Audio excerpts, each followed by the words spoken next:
Another man done gone. Another man done gone from the county from another. It's Jax. man done gone. What up, Dallas? Let's go. Martin Luther had a dream, but Freddy Krueger had a Ruger. Ex-Malcolm out the picture, so now we back to the future. Now we back to these losers embracing death like they used to. Poking out they chest, but listen, son, now you leaking that future. So who's the shooter? Is it your man? Or was it a fan? Or was it a stand? I would beg to differ. In hindsight, I bet you he say he was not a nigga. Plus Biggie Smalls was just minding his business, yo. Smoking an Optimo. Somebody got to drop the homie Biggie, it's got to go. And they couldn't stop it, no, I wish that they could. Yeah, the world needs change, but man, I wish that we would. So why the long frown? A man harmed from a 4 pound. His blood ripples on the floor from the war sound. His mama sitting at the wake, hoping the Lord's found. Another dead, another gone now. Damn. Another man done gone. Another man done gone from the county from another man done gone.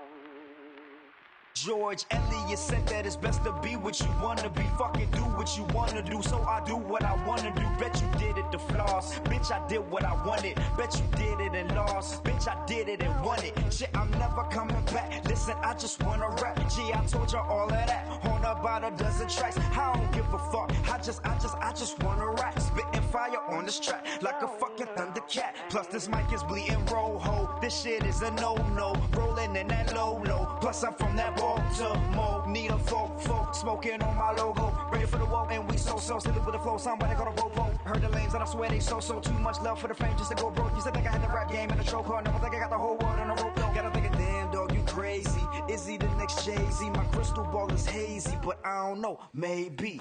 Welcome back to the Insanity Chick Podcast. Your host here, Chris. We're on the MTR network, and your weekly dose of insanity and sane things, too. We'll get into some sane things today. Joining me today, a very special guest, one of my favorite guests to have on the show of all time. I have Karen from the Black Eye Tips. What's going on, Karen? How you doing? How you doing? Doing great. I'm glad to have you on here. I'm glad I have you on here, and we don't have Rod on. So I just love it when it's just me and you talking here. I know. Sometimes we got to be separated because I'm my own level of ratchetness. Right. It's just a different level. Like I like having. Matter of fact, I had Rod on a couple of weeks ago, and it just like I got to get you guys on separately. It's just a different. You guys are great together, but it's even better when you can get you guys a little bit separate and get you guys your own little guest spots on the shows and stuff. So happy to have you join me on here. Thank you. It's so funny. Like I already knew the show was going to be great because we're setting up right and I'm talking to Karen. I was like, you know what? I'm not going to drink during the show. I'm going to do it sober. And Karen did what any good friend would do. And she was like, well, I'm drinking wine. So I went ahead and I grabbed the honey jack and I put the honey jack in my tea. And we're now doing the show properly.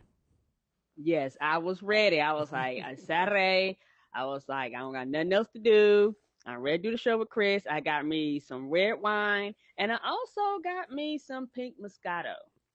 You just over there chilling. Yes. I was like, if I'm going to do it, I might as well do it right. And I ain't got no black man holding me down. Hey, you got to be your own woman and do your own thing, So, going to start the Black Woman Who Drinks show, That was going to be next. I know, right? Chris, I did good today because I'm so proud of myself. I've been in the process of losing some weight. So I had got up this morning and I ran, I worked out and I exercised. So, I've been doing pretty good. So I said, you know what? It's time to chill. Yo, I've been following you talking about this a little bit on social media and stuff like that. And it's been great. Hey, I saw your hair too. It's red. You got the red in there, right? Yes. Yo, it looks great. Thank you. I mean, and it's been the process because y'all, I'm old. I'm not that old, but I'm 37, some around in there, 36, 37.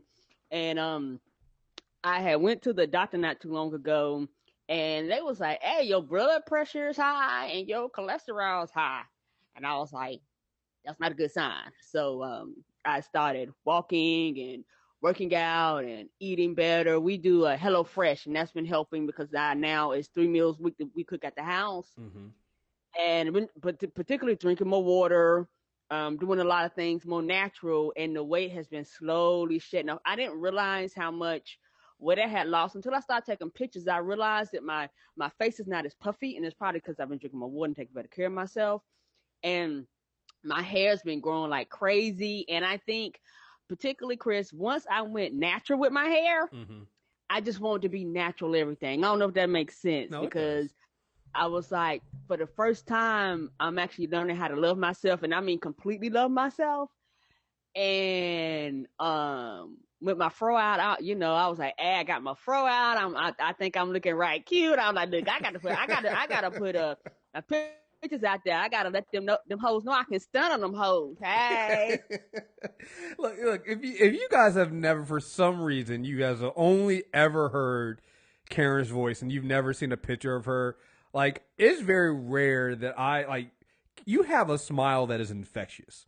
And, and you're always smiling, but I don't know. It's just been the last few months. Like, I've been seeing you, and I've been seeing you like talk about losing your weight and your hair and things like that. And you've just been even happier than normal. It looks like, again, you have your moment when you get in, and you let people know, hey, look, this is some fuck shit right here. But like when you take these pictures and stuff like that, you look so happy, and it's hard not to also be like, you know what, today, Trump's America, it's really fucked up shit, but Karen's over there smiling right now, and I'm just happy. You have to, Chris. Like you literally, it's like I have to find something to be happy and joyous about. Like you really have to. It has to be kind of an internal thing, and so I've been really trying to focus on like those more of the positive things, and so I really am trying my best now. And people been making me laugh and stuff, and I'm glad people have been enjoying the pictures. And yeah, and it's one of those things how, and it's not that I'm a boastful person, but I'm like, you know what, I do look good. That's how I've been feeling lately. I look good. Hey, listen, you gotta enjoy that, particularly when it comes to women and Black women in particular. Not for other people, but for yourself, and that's a lesson that we all should learn. But it becomes painfully obvious to everyone who's not a Black woman, or at least it should be, about how much shit you guys take just breathing.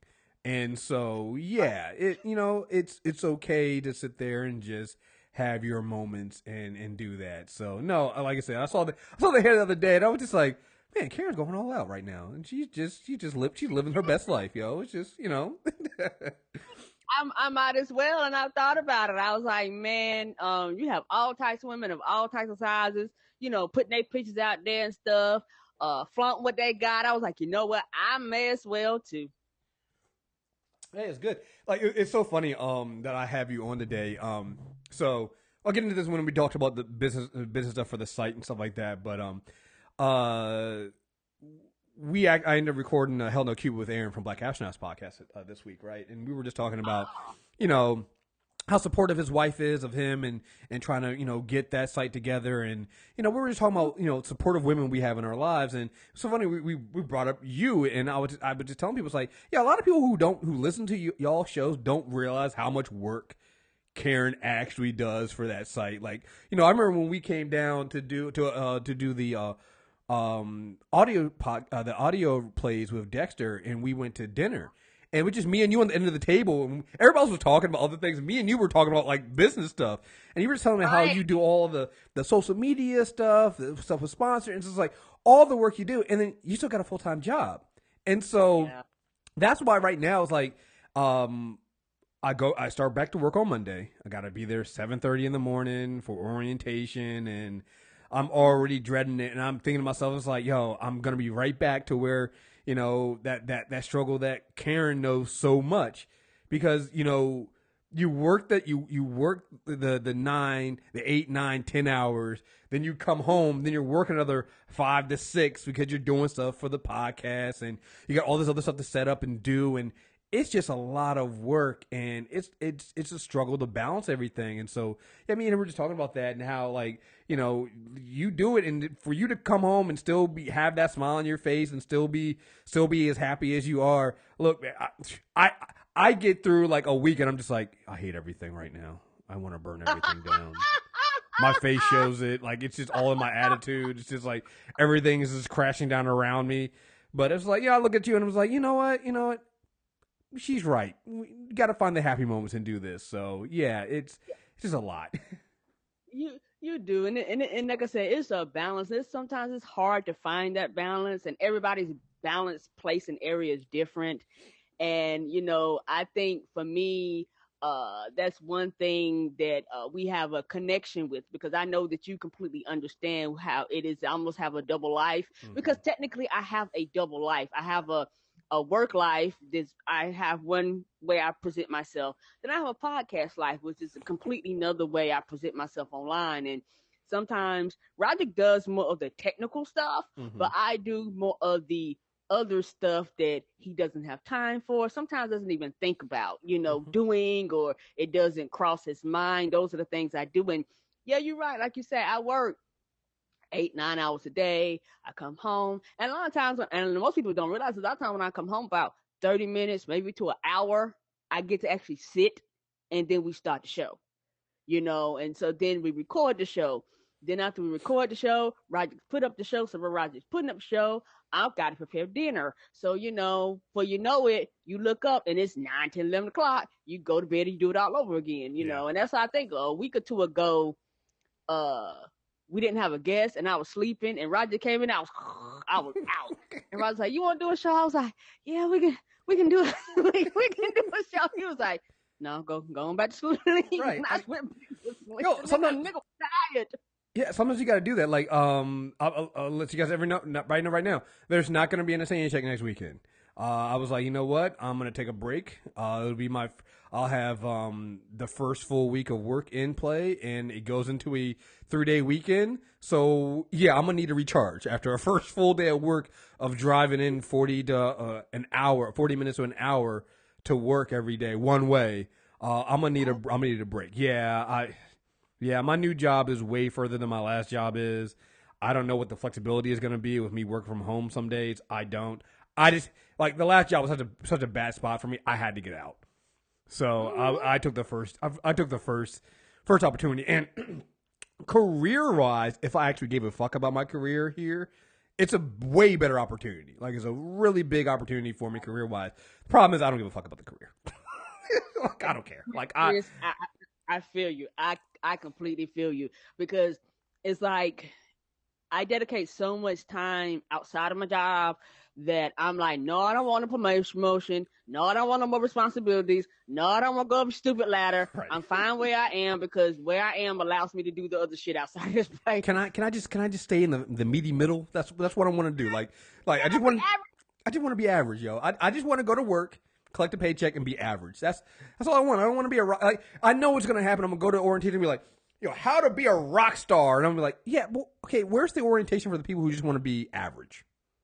I just want to be. Or maybe I'll even be below average. That's fine. I just want to be okay. I just want to be, where can I be at that I don't get fired? Like, that's where I want to be at. I want to be right above that level, like right above it, right? So, but yeah, it's crazy. Like I said, I've been off for a month, and it's not like I've been sitting around on my ass doing nothing. Like, I look back at it now and I'm going, oh my God, there's so much I should have, I should have been resting. Like, I've been so tired for like the last 4 months. I mean, the last month. I haven't been working out. Like, I just started running consistently again this week.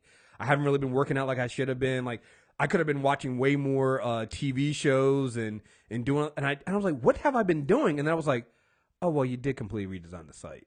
And right, you just did not have time. And to give you all the praise, Chris, a lot of people do not realize how much goddamn work you put in to pull off NegroCon, because that shit was thrown at you literally at like the last minute. And you literally put on your Superman cape. You was like, hey, dog, we gonna do this. And they just don't know how much time going back up to the venue, calling and emailing and meeting people and signing. Like, that was a lot of work. The rest of us niggas are just gonna show up, but as far as the bulk of the work, that's you, sir. So here's the funny thing. So when I was talking about like all the work I've been doing the last month for the site, I completely forgot about NegroCon. Like, that's how much work I've been doing. Like, NegroCon selling out and all the work we did to get that up and running. Like, you are not wrong. Like, when I look back at it, because I think it was the first week I was off. That's when I went and did it. So I went and got the venue set, signed the paperwork, worked out with her, and then we got the ticket stuff together, and then launched the tickets and got all that stuff, it's taken care of. Like, that stuff is so far in my past right now. I completely forgot about it. And that reminds me, I still got contact. Like, I know people are still asking about tickets. They haven't gotten back to me. I got to email her again. She just hasn't. I'll try to call the lady who's running the venue. Hasn't gotten back to me about that. So stay tuned. If we find out, like, we should know at least 2 weeks before the venue if there's going to be more tickets. I'm going to tell you guys right now, probably not. Just hold off. We're looking at other venues.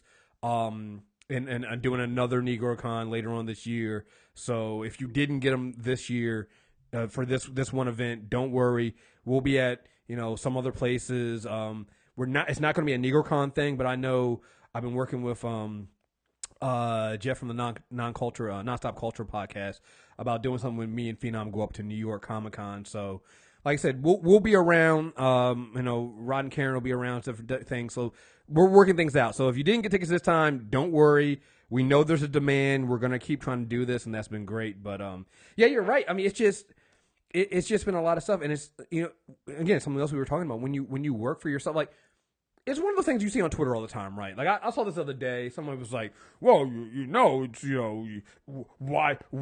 why work for somebody else? You can own your own business. You should all be out there trying to own your own business." I'm like, okay, first of all, if everybody owns their own business, who are the fucking workers? So, number one, just logistically wise.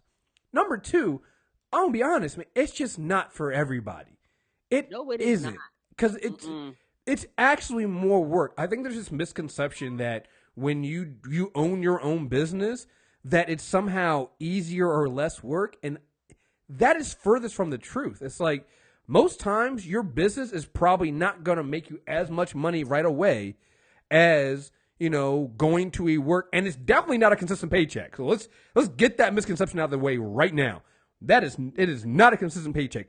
If all of our premium members just decided like next month to cancel on us and go away, we would be screwed. And there would be a lot of problems because that's how we fund everything that we do right now. But that's not how I'm living off of. I'm not able to live off of that. I'm not drawing a paycheck from that stuff right now because it's literally paying for all of our costs and saving some money aside so that we can do other things like, buy things like the new theme for the site. So yeah, it's not easy. And it's one of the things that people do on Twitter. It's like when they talk about relationships, they make things seem so easy, but that's so far from the truth. It's not easy, And God forbid you're still working full time and trying to run a business. Come on, that is like 2 full-time jobs. Because sometimes I tell people, I say, you don't realize I work a full 40 hours a week, and then give or take, depending on what's happening with our podcast, if we're guesting on other podcasts, if we're traveling and all this other type of stuff. Because, this between last year and this year, it's been a traveling year for the bulk of us. The past few years is the most traveling that most of us have done in years. Mm-hmm. And it's all for podcasts, not for our regular ass jobs, just for podcasting. And I know when you tackle all that stuff, sometimes I put in, 80, 100 hours a week in just podcasting. And it's one of the things where, like you say, it's not made for everybody because some people just need to get a paycheck and move on because when you work for yourself, it's a lot of sacrificing. You don't breaks. What the fuck is a break? You constantly working. You know what I mean? You're like trying to be funny. Right. I wouldn't take this. Well, you got to deal with everything because now you have to deal with customers. You make them mad, you lose money. It's not like a lot of people don't understand the concept. So it's so funny. So this will tie in actually to the business we're doing. So one of the things I decided to do on Friday, because again, last Friday before I go back to work, I need to, any lingering things I need to. Wish list of things I want to get done for the site, I need to get done before I start back up to work because who knows how long it'll take me then. So shout out to Jamie from for giving me these. He shot me these designs for T-shirts. So we're gonna have merchandise. I decided to get the store up. So it's not live right now. We've ordered some samples. Once the samples come, hopefully, probably in a week and a half. So probably not this week. Probably the week after Memorial Day. I should get all of them. And if they look good, I'll have the store go live because that's what I was doing Friday. Friday, I got everything set up with the store. And, when people say, hey, let's get merchandise going. Okay, cool. Sounds like a simple thing. You go to one of these sites, you get a design, you put it on a t-shirt, throw it up there, right? Well, no, I decided I want to have something that, is connected to our current site and it looks like it's an MTR network site. So I had to go and buy a new theme, set all that stuff up. The theme I got looks really, really great, but it is way more complicated than I thought it was going to be to set up. It was not like setting up the new MTR network site was way easier. I mean, it looks really complicated. It was super easy. The store, though, is super complex. But right, they were it's not simple. Right. It wasn't simple. Just some of the design, and it's flexible, but it wasn't as simple as I thought it was going to be. But I mean, there were just like little things I had to do that I didn't think of before. I needed to set up a new email address so that hey, if people have problems with sales, I'll be able to get those emails and I'll be able to respond back to them. Because again, like you said, we're providing a service. You have customers. When you have customers, you need to provide customer service. So I had to set up an email address for that. I had to make sure the site was secure so that, and I've done that on both sites now. So now when you go to any of the sites, they're all now both secure sites now. It's just like, it's that kind of stuff I had to think about and do that made it so that what I thought was going to take me a couple hours took me 12 on a Friday, So, and Friday was hot and it was nice outside. Sun was out and I'm stuck in my basement working like one of those those dudes with Cheeto stains on his shirt, like just working on getting that stuff together and getting some of the shirts up, But I had to play around with some of the shirt designs and things like that to make sure they looked right. It's just like it was things like that you had to do, and that's what you have to do as a business owner. You have to, like you said, you have to, keep in mind with customers. Like I have people all the time who email me that need me to put in to fix their accounts and things like that. You have to be ready to respond and do that kind of stuff. I got some new stuff for the Facebook page. I found out that you can link the Facebook page to the group now. So now the group and the Facebook page are both connected. So it's like little things like that you can do. Yeah, it's really cool. So yeah, if you haven't done that yet, you can, if you have a Facebook page and you had a group, because it used to be that, Facebook pages were the only thing you had. Then they made the groups and the groups are better. But now you can link the two together and yes. So yeah, I can do that. I found out, I think last week that we can, if you're trying to, let's say, you can't get the podcast, but you get Facebook, well, you can now listen to all of our shows now because when I post them in Libsyn, they post to Facebook as videos. So now you can watch, you can now listen to our shows as Facebook videos. They just have one still, whatever the image for the episode art is the image for the background for the video. And it's just basically the audio podcast with that static image there. So I have that up now. It's just little things I was able to do, and I did all of these things to try to make it easier for customers. I want people who are listening to be able to get these things, and that's just hard. And that goes for, like I said, we do the Black Woman shout out. Like the reason why I do that is I know how hard it is to run a business, and when you're a minority and when you're a Black woman, it's even harder. So like running a business is one of the things that we make it seem like everybody can do. Really, you can't. And I don't think people should be shamed into thinking they need to run a business because some people just don't want to. Some people want to go to work, collect a check, work that 9 to 5 where they know they'll have set hours, and that'll be it. There's nothing wrong with that. Nothing wrong with that. Sometimes, that's what you need, particularly in your life. You need that stability. There's no stability in running a business. It really isn't. Two things I wanted to say. First of all, I'm gonna tell you right now, Chris, when you sent out the email and you told us how many tickets you're gonna have for NegroCon, you should have seen the face me and Roger made at each other like, nigga, that's not gonna be enough. Yeah. like we didn't say nothing. Me and him looked at each other like, nigga, me and you could do that by ourselves. I was like, yeah, nigga, I know. I was like, but I don't want to be rude and tell him he need to pick a venue. Listen, I thought about it. I really did. And I had other people telling me that, and I was like, you know what? I'm gonna do this for now. And just because I really like the venue and it's so easier, but yeah, I've already told, like, the next venue we're looking at is already larger. It's like double the size. So yeah. No, I kind of knew that, but I was like, you know what? I'm gonna be conservative for the first time. Right. First time out, right. let's be conservative. Let's not get ahead of ourselves, right? Yeah, no, yeah.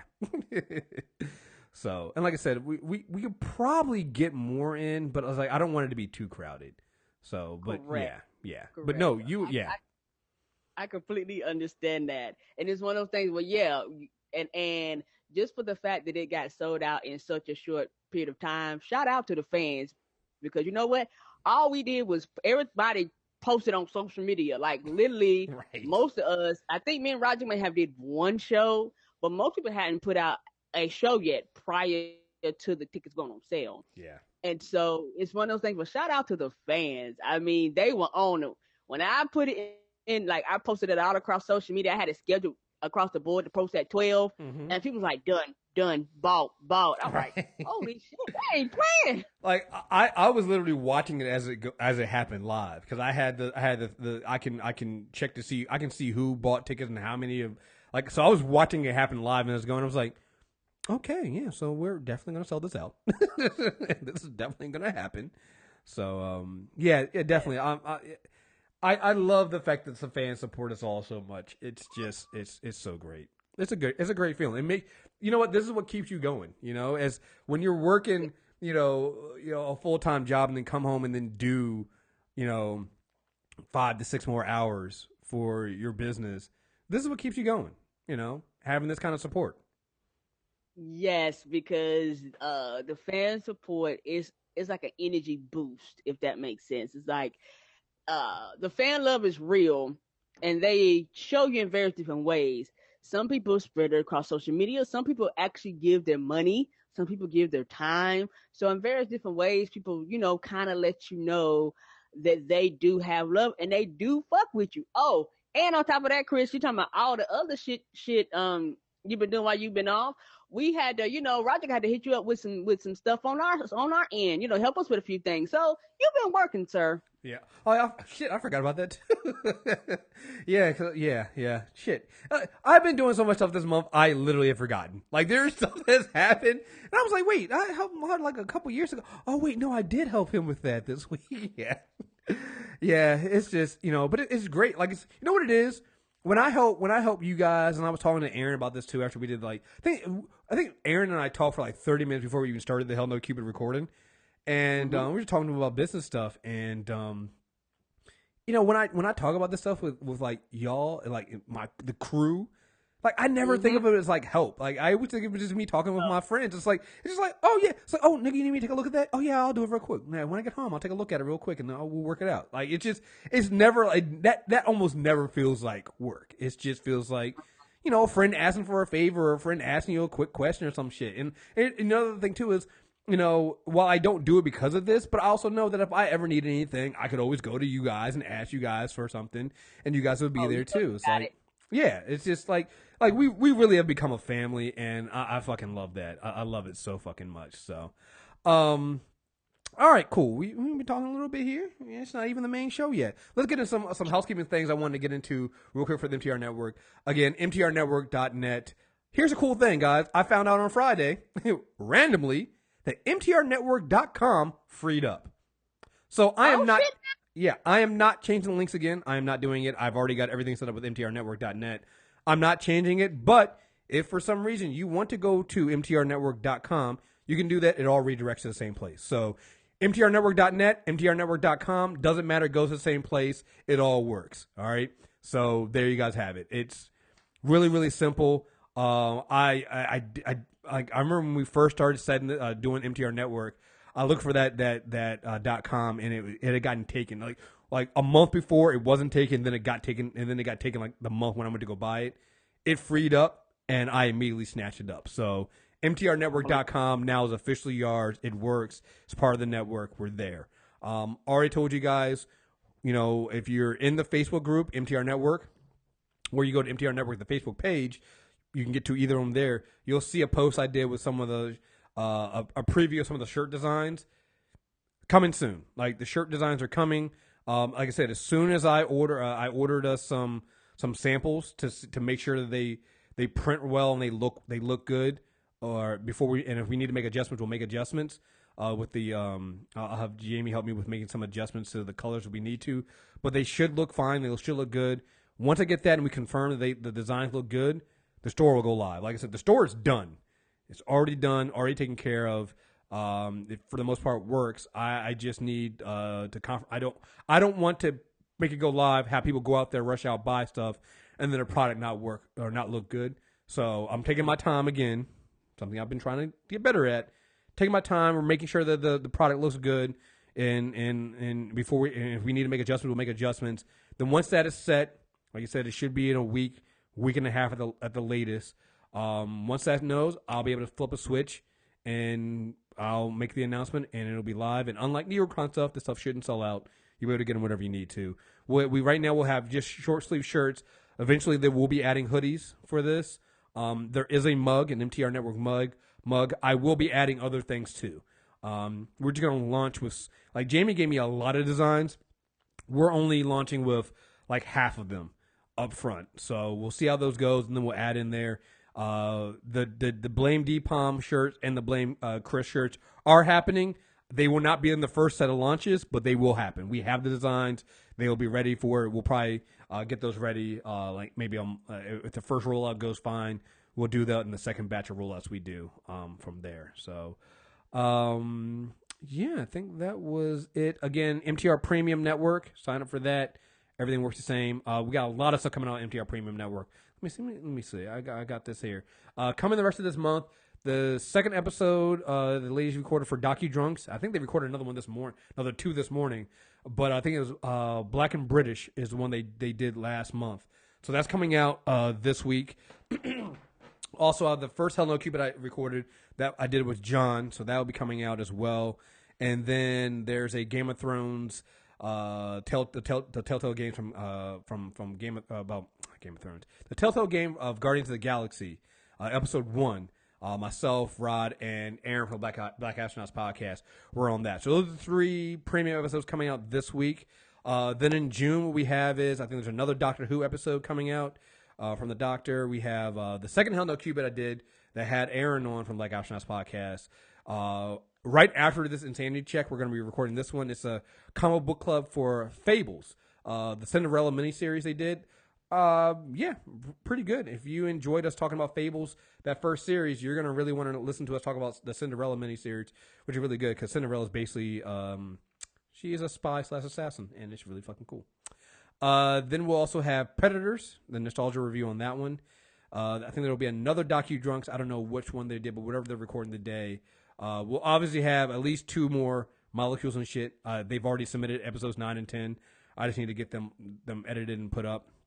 And then probably the first of our revisit of Saga. I don't know how many volumes we're doing on that one. Maybe volumes 1 through 3. I got to send emails about that, but those are probably all the premium shows coming in June right now. So yeah, we got a lot of stuff coming out here, and it's gonna be fun. There's a bunch of other stuff that I'm looking at that we're going to record probably in June, but probably won't release until July. So, yeah, again, $8 a month. It's a steal. Pick it up, buy it. You get access to everything in there. There will probably also, I know I didn't include this in there, but there more than likely will also be in June a spoiler review for Wonder Woman.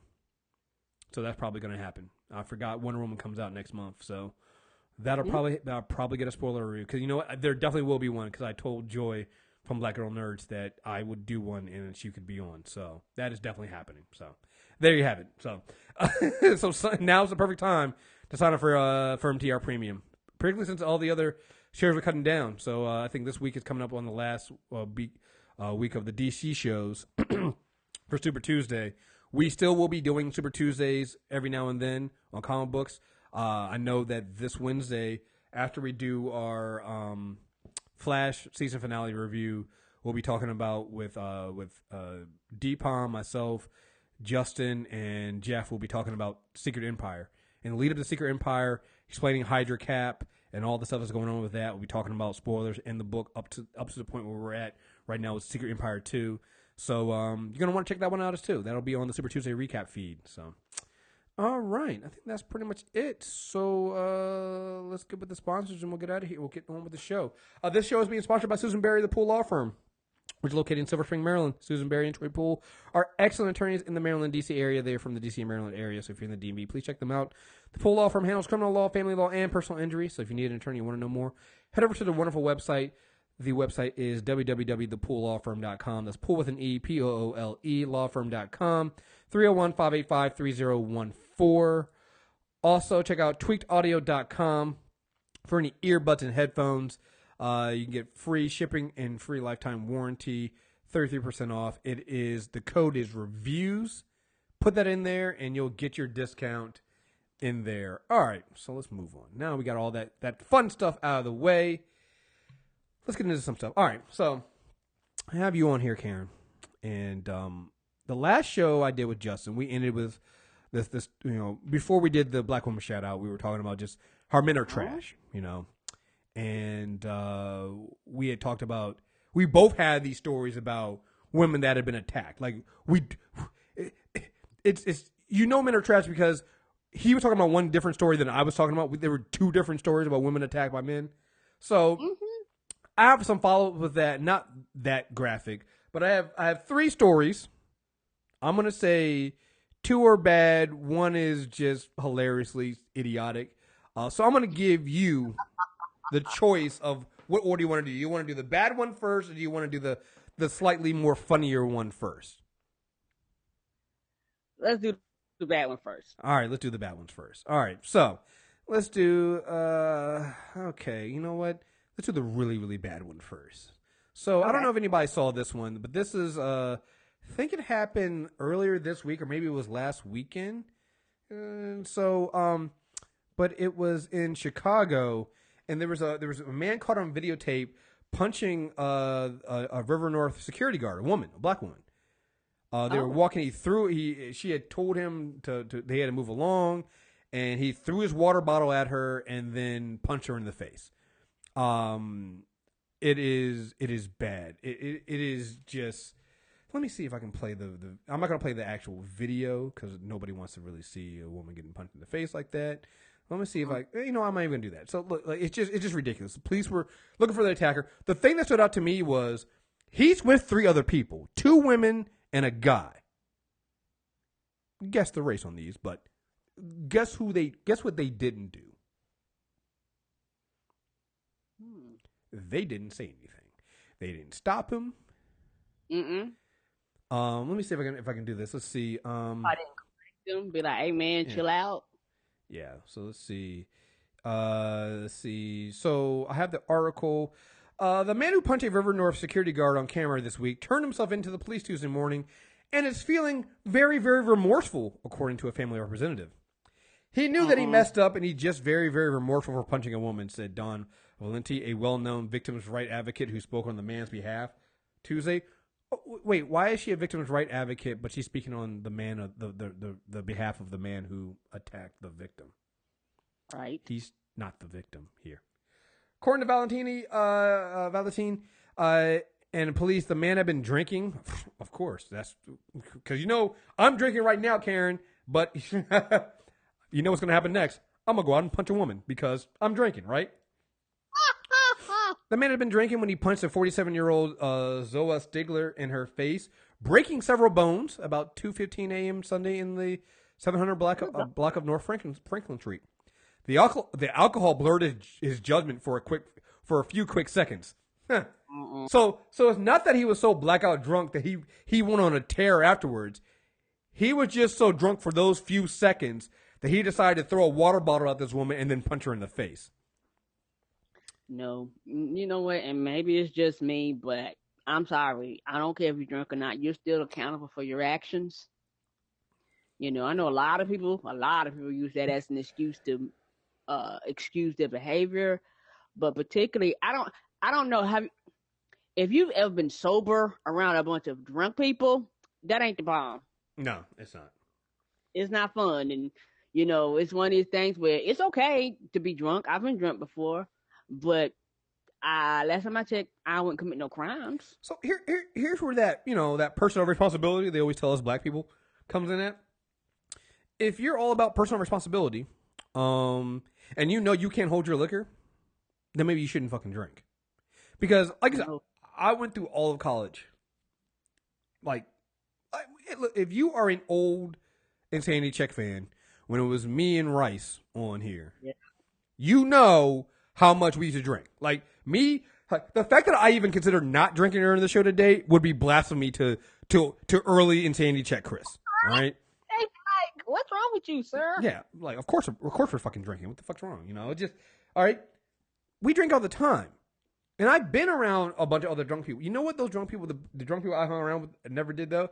They never got so drunk that they wanted to go out and punch a woman in the face. Come on. Because here's the thing, I don't believe alcohol turns you into a violent person. Nope. Alcohol might lower your inhibitions. It might lower your make you a little bit more bold. But it's not gonna make you do something. Well, that's not me. No, that is fucking you. You're like if you watch Agent of Shield, you're fucking fits in the framework. It's like, well, maybe you are kind of a bad guy deep down inside, guy. Maybe that kind of is you. That just you let the alcohol let it come out. Apparently, this woman, the woman he hit, she has to have surgery. Oh, she has to have surgery in her eye. That's how hard he hit her. And when you see the video of this guy, he looks like one of those, swole gym bros. That's what he looks like. And so, he hauled off and hit and his friends didn't do anything. They just walked off. They didn't go and help that woman. They didn't go and stop him. They didn't call the police. He had to turn himself in. His friends sat there and saw what happened. His friends didn't turn him in. Nigga, you going to jail because I'm going to tell it on you. Yeah. Fuck that. Oh, I'm sorry. She not only was her orbital bone broke, but also her nose. Oh, he punched the shit out of her. Mm-hmm.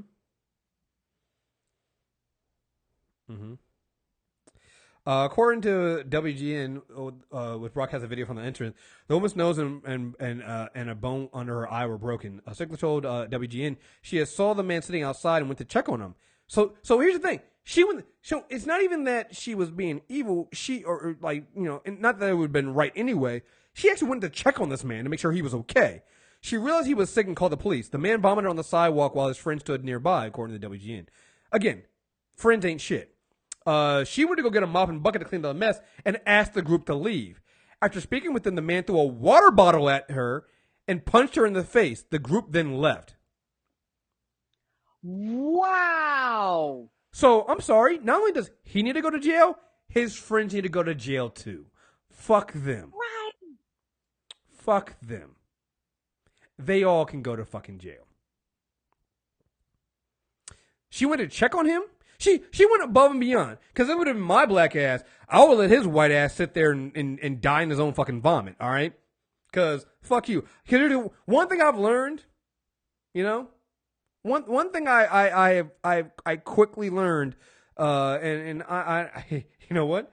I'm not ashamed to say this. I went to a predominantly white institute for college. One thing I learned there is, you know what you don't do? You leave drunk white people alone. You don't try to be a good Samaritan with drunk white people, because it never ends. Particularly if you're black, it never ends well for you, because then you end up getting caught up in some shit that you didn't plan for. And the thing is, I'm gonna keep it real. I went to a HBCU, and I'm not even trying to be funny. I didn't hang around drunk white people until I became an adult. I'm just keep it real, because not that my family didn't fuck with white people, but I hung around nothing but black folks, and. It's not trying to be funny. Hanging around a bunch of drunk white people is the scariest thing for a nigga. I'm just keep that real, because you never know what kind of white person you're going to get. You don't know if you're going to get a white person that's going to shout nigga at you. You don't know if you're going to get a white person to tell you, well, you are my nigga. Can I call you a nigga? You don't know if you're going to get the white folks that's going to fight you because you're a nigga. You don't know what you're going to get with them people. And I'm here to tell you, you get all of them. You get all of them. You always get the white people that because we used to go to, Boy Rich used to take us to this white fraternities. We used to go, like, I would go deep into white frat bro world, and so the good thing for us though was, so for some reason, if you're slightly in shape as a black person, drunk white people automatically assume you're a basketball player. So if you're in college and they think you're a basketball player, you then get to live that privileged basketball player life where they won't be too bad to you. You see it happen to other people, but they treat. So it's like we're sitting there. It's a funny story. We're sitting there. One of their pledges like bumps into us, and I'm just like, oh, okay, whatever. He spills his beer like on my shoe. I don't give a shit because we're in a party filled with a bunch of people. It's just gonna happen. This is when his racism like went to my favor. Oh, bro, I'm sorry, man. I didn't mean no disrespect. Yo, the rest of the night, the dude was buying us beers. Like we drank for free the rest of the night because this dude was so afraid that we were gonna do something so it's like you can get that's like been the only good kind of drunk white person, that kind of white person, but you can get the other one. Yeah, the one where their racism works in your advantage. But you can get the other ones, right? You can get the other ones that get you in trouble. You know, where they do something and next you know the cops are called on you. Or and again. Trying to be responsible for a drunk white person is not the business. It's just not something you want to be caught around doing because you might get something like this. Like, she literally went try to help this guy, then went to clean up his fucking mess. Because if it was my ass, I would have thrown the mop at him and told him, you clean up your fucking vomit. Yeah, what a piece of shit. All of his friends need to go to jail. And so she said, why would you hit a human being in the face that's trying to assist and trying to help you? I hope they arrest him because I do plan on pressing charges against him for assaulting me for doing my job. Good for you. Mm-hmm. Good for you. Good for you. And then here comes the Valentini woman who was apparently a victim. They say this person is a victim advocate, but I don't see how with the statement she's about to make here, or the statement being made here. What people saw was really bad. There's no way around it. But people are calling him a thug and a piece of shit. What are we talking about here? All this stuff is not true about him. He's really, really remorseful. He's upset with himself for what he did. He hit a woman. All right. So here's the thing. If it had been a man, it wouldn't have been any better. Mm-hmm. That's the fuck. So right now that tells me right now that he's not really remorseful. He's remorseful that he hit a woman because it looks bad that he hit a woman. If you had hit a man, let's say it wasn't a woman. It's bad that he hit a woman. But let's say he hit a man. Let's say it was a male security guard who asked him to leave and clean up his mess, and he threw a water bottle at him and then punched him in the face and broke his eye socket and nose. Still bad. Still bad. Now, there's something to say that maybe he wouldn't have even gone that route and tried to hit that male security guard because it's another man.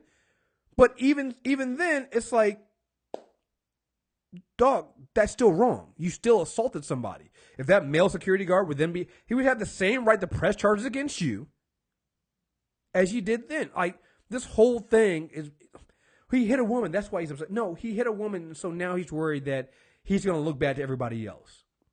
He's going to look like a woman beater. But the fact of the matter is, he is a piece of shit and he's a thug. Because there was no reason to do this. He wasn't provoked. He was asked to move after she was cleaning up his goddamn vomit. Come on now. Oh, shit. I'm gonna whoop his ass with a fucking mop and then rub his nose in it, and be like, no, like you do with dogs. Like, no, you see this? No, bad. All right. Next topic. Still in the bag because we had two bad ones to show just how trash men are. So apparently, Bill Cosby wants to be welcomed back into the black community now. No. Bill Cosby is trying to say that the sexual assault allegations against him are racially motivated. How is that possible when, honey, you raped the Rainbow Coalition? What's happening here? Oh, well, see, the black women don't count. It's like out of town rules. Like, black women don't count. Well, no, I mean, they're black women. I don't really count More that. than 20 miles away, it don't count. Yeah, it's just, it's only the white woman. He's basically using, and this is why I never fuck with these people that did this. He's basically using the argument that that Tariq Nasheed and a bunch of them were using, which is that this is just white women trying to bring down black men. This is why, and a little bit of a tangent here. That's why I don't give credit to Charlemagne this week for dragging the fuck out of Jason Whitlock and that whole exchange with him, and what happened with LeVar Ball and that white woman reporter and things like that. Like, no, black guys who spend some of their time trying to defend things like this with Bill Cosby and talking shit about black women. Yeah, and yes, Charlemagne does do that. He uses black women as a way to get a rating for his show. Does it all the fucking time. All right. I do not give them credit because they're just as bad. They don't really give a shit. They don't really care about white women and their actual microaggressions and the way that they wield that over not just black men but black women as well. They don't do that. You don't see that because and the reason why I say that is because these black men only seem to recognize that when it's black men at being attacked by it. But when black women and black feminists bring it up to talk about this, with white women doing the same kind of microaggressions, towards them, like when black women talk about things like with Taco Lauren and what the fuck she was doing and shit like that, people like Charlemagne all of a sudden don't see it, right? All of a sudden they become blind to it. Yeah, because they don't have to care. Yeah. So, oh man, I can't play the video. The video not playing. Hold on, let me see if I can open this up in another place. Cause I want to see exactly what he says. He's but yeah, I mean, this is just like what's interesting to me about this is Bill Cosby. This is a man who also told us black people that we need to pull our pants up, and that's why we were getting attacked, and that black and black crime. Like this is that dude all of a sudden now trying to tell us that he's a victim of racism. Right, and it's amazing how people have just forgot all the politically correct shit that he stood for and still does stand for. And a lot of the niggas he fucking with now, he would never fuck with you if in the heyday of the Cosby Show.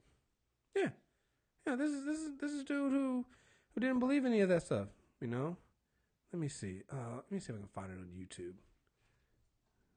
I'm gonna see if I can do that. But yeah, it just annoys me to see Bill Cosby do all this and act like he's the real victim here. You're not the victim here. You're not. Like, nothing about you screams victimhood. Let's see. Cosby State. Let's see. Yeah, he's getting. Let's see. No, that comes out there. And see here. Well, let me see if I got that article here. For the first time in 2 years, Bill Cosby speaking out about the sexual assault allegations that had tainted his once pristine brand.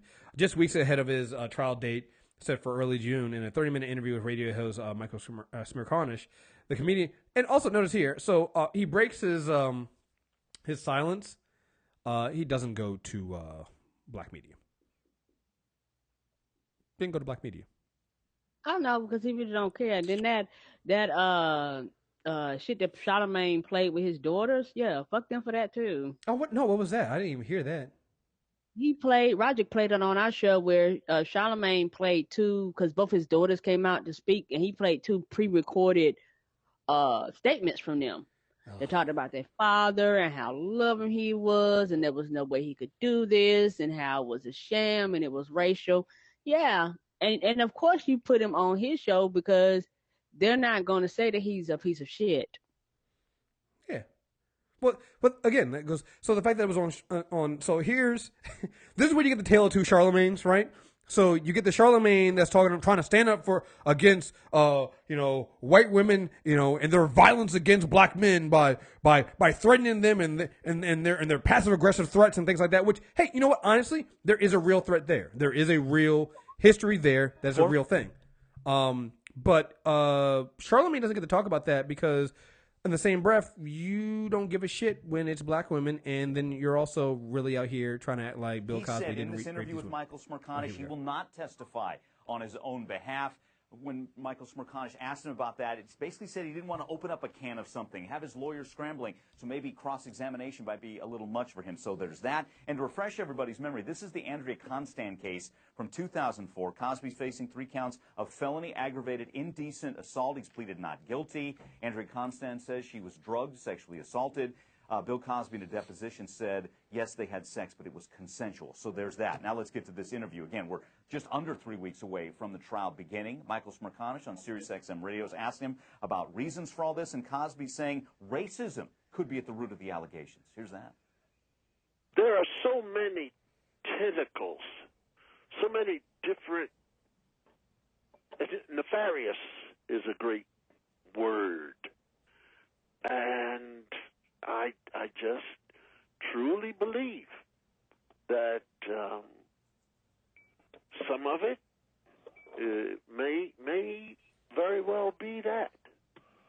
Now, Michael Smerconish challenged him, saying not all of the accusers, has been more than 50, are white. And Bill Cosby, and I'm paraphrasing here, basically saying there's different motivations, maybe like landing a job. More than 50 women, many saying he drugged and sexually assaulted them. So what's Cosby's take on all these women coming forward? Here's that with Michael Smerconish. The piling on, so to speak, is a way, and certainly an impressive way to get public opinion to come to the other side. Are you telling me that they're all lying? You know better than that. You know, they're very careful with his words as he has been sued for defamation. Again, back to what some experts are saying, this is planned to soften his image. More Cliff Huxtable, less accused sexual predator. Michaela, he even tweeted this, more of the family man image that I love you, Camille, his wife, who he says he's never lost his support.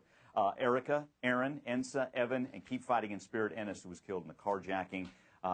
So there's that. Again, just under 3 weeks away from the trial. This dude's a piece of shit. I'm sorry. Mm-hmm. I'm sorry. He's a piece of shit. And it speaks volume that this is a kind of, again, it's just interesting to me that there's a lot of black men like Bill Cosby, and I will give him credit on this to a lesser extent, but he still does it. Charlemagne, who basically use racism, white supremacy as cover for their own bullshit. Like this week when, the LeVar Ball stuff, I try to stay out of that shit because I think the dude's a jackass and whatever, right? I don't really care. But he did that interview with on Cowherd's show, and then that white reporter said something to him. Apparently they have history there, and said someone questioned his parenting, and so he decided to be a jackass on the show. They're both idiots, right?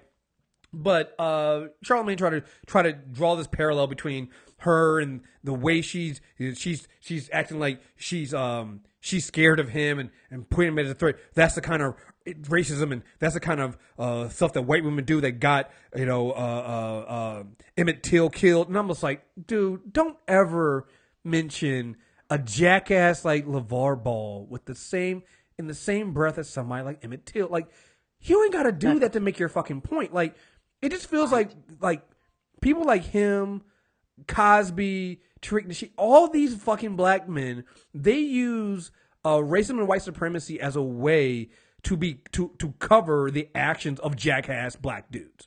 Like, if you're gonna make that argument when black women were confronting you about Taco Lauren, then cool. You're gonna make it that way instead of walking around New York getting filmed with her, acting like you're fucking friends. But you didn't do that. But you'll come running to the defense of these shitty ass black men like Cosby, who, hate to tell you guys, is a rapist. Him. Yes, he is. And there's a reason why certain shows become a honeypot for problematic ass black dudes. So when you're in trouble, where do you go, or where do you send some of your surrogates to? You send them to the Breakfast Club, or you send them to go talk to Charlemagne, or you send them to talk to Tariq Nasheed, or you send them to talk to some of these other problematic black dudes. Like, I'm pretty sure Charlemagne also had on Nate Parker's rapey ass. Like, at some point, your history doesn't add up. You keep caping for these shitty ass black men. Yeah, man. Here's the thing. I don't think Cosby's going to jail. I don't think he'll be convicted. I don't think he'll be caught. I don't. No, I don't think he will either. And I think it's very, very frustrating because it's one of those things where I will continue to say this: black men pick and choose what they want to be upset about, and they pick and choose what's the things that they want to speak out for. But for black women, we have to speak out on everybody's behalf, because if we don't, everybody ends up suffering. And then everybody turns around and looks at black women and tell black women that they're the problem. And that's a problem, particularly when a lot of black women fight on niggas' behalf, even when these niggas don't even care about the black women that are actually standing up for their behalf. And I didn't get the memo, Chris, but when did the Breakfast Club become the spokes beacon for shit to give to the black community? I didn't get that memo. I didn't get that. That's where whenever you fuck up, when you do problematic shit, Shea Butter and all these other people, you go there. I didn't get that memo. I didn't get the memo either, and it drives me fucking crazy. Like it. And anytime I bring this up, you got black. It's always black dudes who go, "Oh no, what's wrong?" Like I literally had black dudes trying to explain to me that his Emmett Till comparison was a good one, and I'm like, no, it's not, because LeVar Ball is he's a jackass. People. Like, come on, yo, that's not the same thing. Like, this is, like, what are you doing? That's not, like, they turn this whole thing, this was white women trying to control an outspoken black man. I'm like, no, it really isn't. It's just two jackasses having an argument, and they're both jackasses, you know? Like, don't get me wrong. Hey, that woman could be racist. But I also do think that LeVar Ball is probably a sexist jackass. From his statements and things he said on that show, yeah, he walked into some of that shit and he made him look like a sexist jackass. They cancel each other out. Fuck them both. You know? Right. End of story for me. Like, he's sexist, she's racist, cancels out, fuck them. Like, I don't have time for either one of these. But, and it just, it speaks volume when these are the hills certain people want to die on. They'll never die on that hill for black women. You know? Oh, no. Or you know, a gay black man. Like, they'll never die on that hill for those people, but these are the hills they want to die on. These other problematic black men who come out and do this shit. And I'm sorry. Like I said, I unfortunately think that Bill Cosby will go free because he's rich and he's Bill Cosby. And it's just the history of, you know, these kind of cases against powerful rich men, particularly this long after the fact, tells me that he's not going to jail. He's not going to be convicted. And when that happens, you're going to get a bunch of black men, problematic black men, who are going to come out here and they're going to treat this like a victory. And it's going to show you again that there's still so much work that needs to be done. Because Bill Cosby getting off, and he will, because most rich men get off on rape in more than one way, both legally and personally. That does not mean that he did not rape those women. And when there are 50 women who have come out, I have a hard time believing, like, I can't believe I'm going to have to say this again. Rape is not a come up. Come on. When has somebody been raped and all of a sudden they got the best-selling novel, the best-selling book, and people running and beating down their door because they're a rape victim? Like, I've never seen that. I've never seen somebody getting a Hollywood star. Oh yeah, rape victim. Oh yeah, she was a rape victim. Yeah, that's all. No, like this idea that women do this to get ahead. I'm like the truth is the opposite is true. When women come forward about rape, the opposite happens. You know, it's not a career come up. It's usually filled with. That's why so many women don't come forward with rape, because they know that it's literally reliving the worst time of their life again. And, you know, they have to struggle between whether they want to do that or see justice for themselves, which is a terrible, like, idea. It's literally the same way of, hey, when, you know, if you get robbed as a black person and you want to call the cops, but then you're worried because the cops might show up and shoot you in your own home, you have to weigh the choice of, well, do I want to see justice for being robbed, or do I want to, you know, risk the possibility of the police coming in and shooting me? I don't want to go through that shit. So they'll keep quiet. Like, the idea that so many men, particularly black men, don't see this and don't understand this, it drives me crazy. It's so annoying. All right, so let's get to the one that's actually fun. Those are two kind of depressing one. A man is I have two articles for this one. So I have the beginning and then I have the end of this. A man is suing his date for texting during Guardians of the Galaxy Volume 2. So when I first saw this headline, I laughed because I was like, oh, that is funny. The Onion is hilarious. Because Guardians of the Galaxy 2 is really good. And I wouldn't want my date texting during that movie. That's hilarious. That's funny. Then I saw that it actually wasn't The Onion. It was a real article. And I was like, what the fuck? Mm-hmm. And a story fit for a mediocre rom-com. He's 37. He's 37. He's 37, Karen. He's 37. Not 17. He's 37. A 37-year-old man from Austin, Texas, is suing a woman. Of course, it's from Texas. Is suing a woman for texting during a screening of Guardians of the Galaxy Volume 2, and not just some random stranger either. She was his date, and what he describes as a first date from hell. The woman allegedly refused to put away her phone and continued to text until he finally suggested she take the conversation outside. She did just that, taking her phone out of the theater, through the lobby, and out to the parking lot, where she drove off and left her date without a ride home. Yeah, that's right. According to the Austin American Statesman, Brandon Vismar has filed a lawsuit against a woman in a small claims court, seeking $17.31. The price of admission to a 3D screening of Guardians of the Galaxy Volume 2 and damages. Vesmar alleges that the woman activated her phone at least 10 to 20 times in 15 minutes to read and send text messages.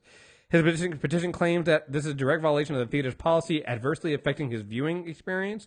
While damages sought are modest, the principle is important as the defendant's behavior is a threat to civilized society, his petition reads. So, that's not the end of this. He said that's not the end of this. It's not the end of this, because there's actually a part 2 to this. Because he actually got his money.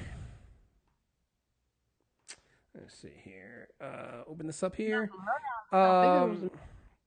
Yeah, Texas woman reimburses man $17.31 after he threatened to sue after a bad date.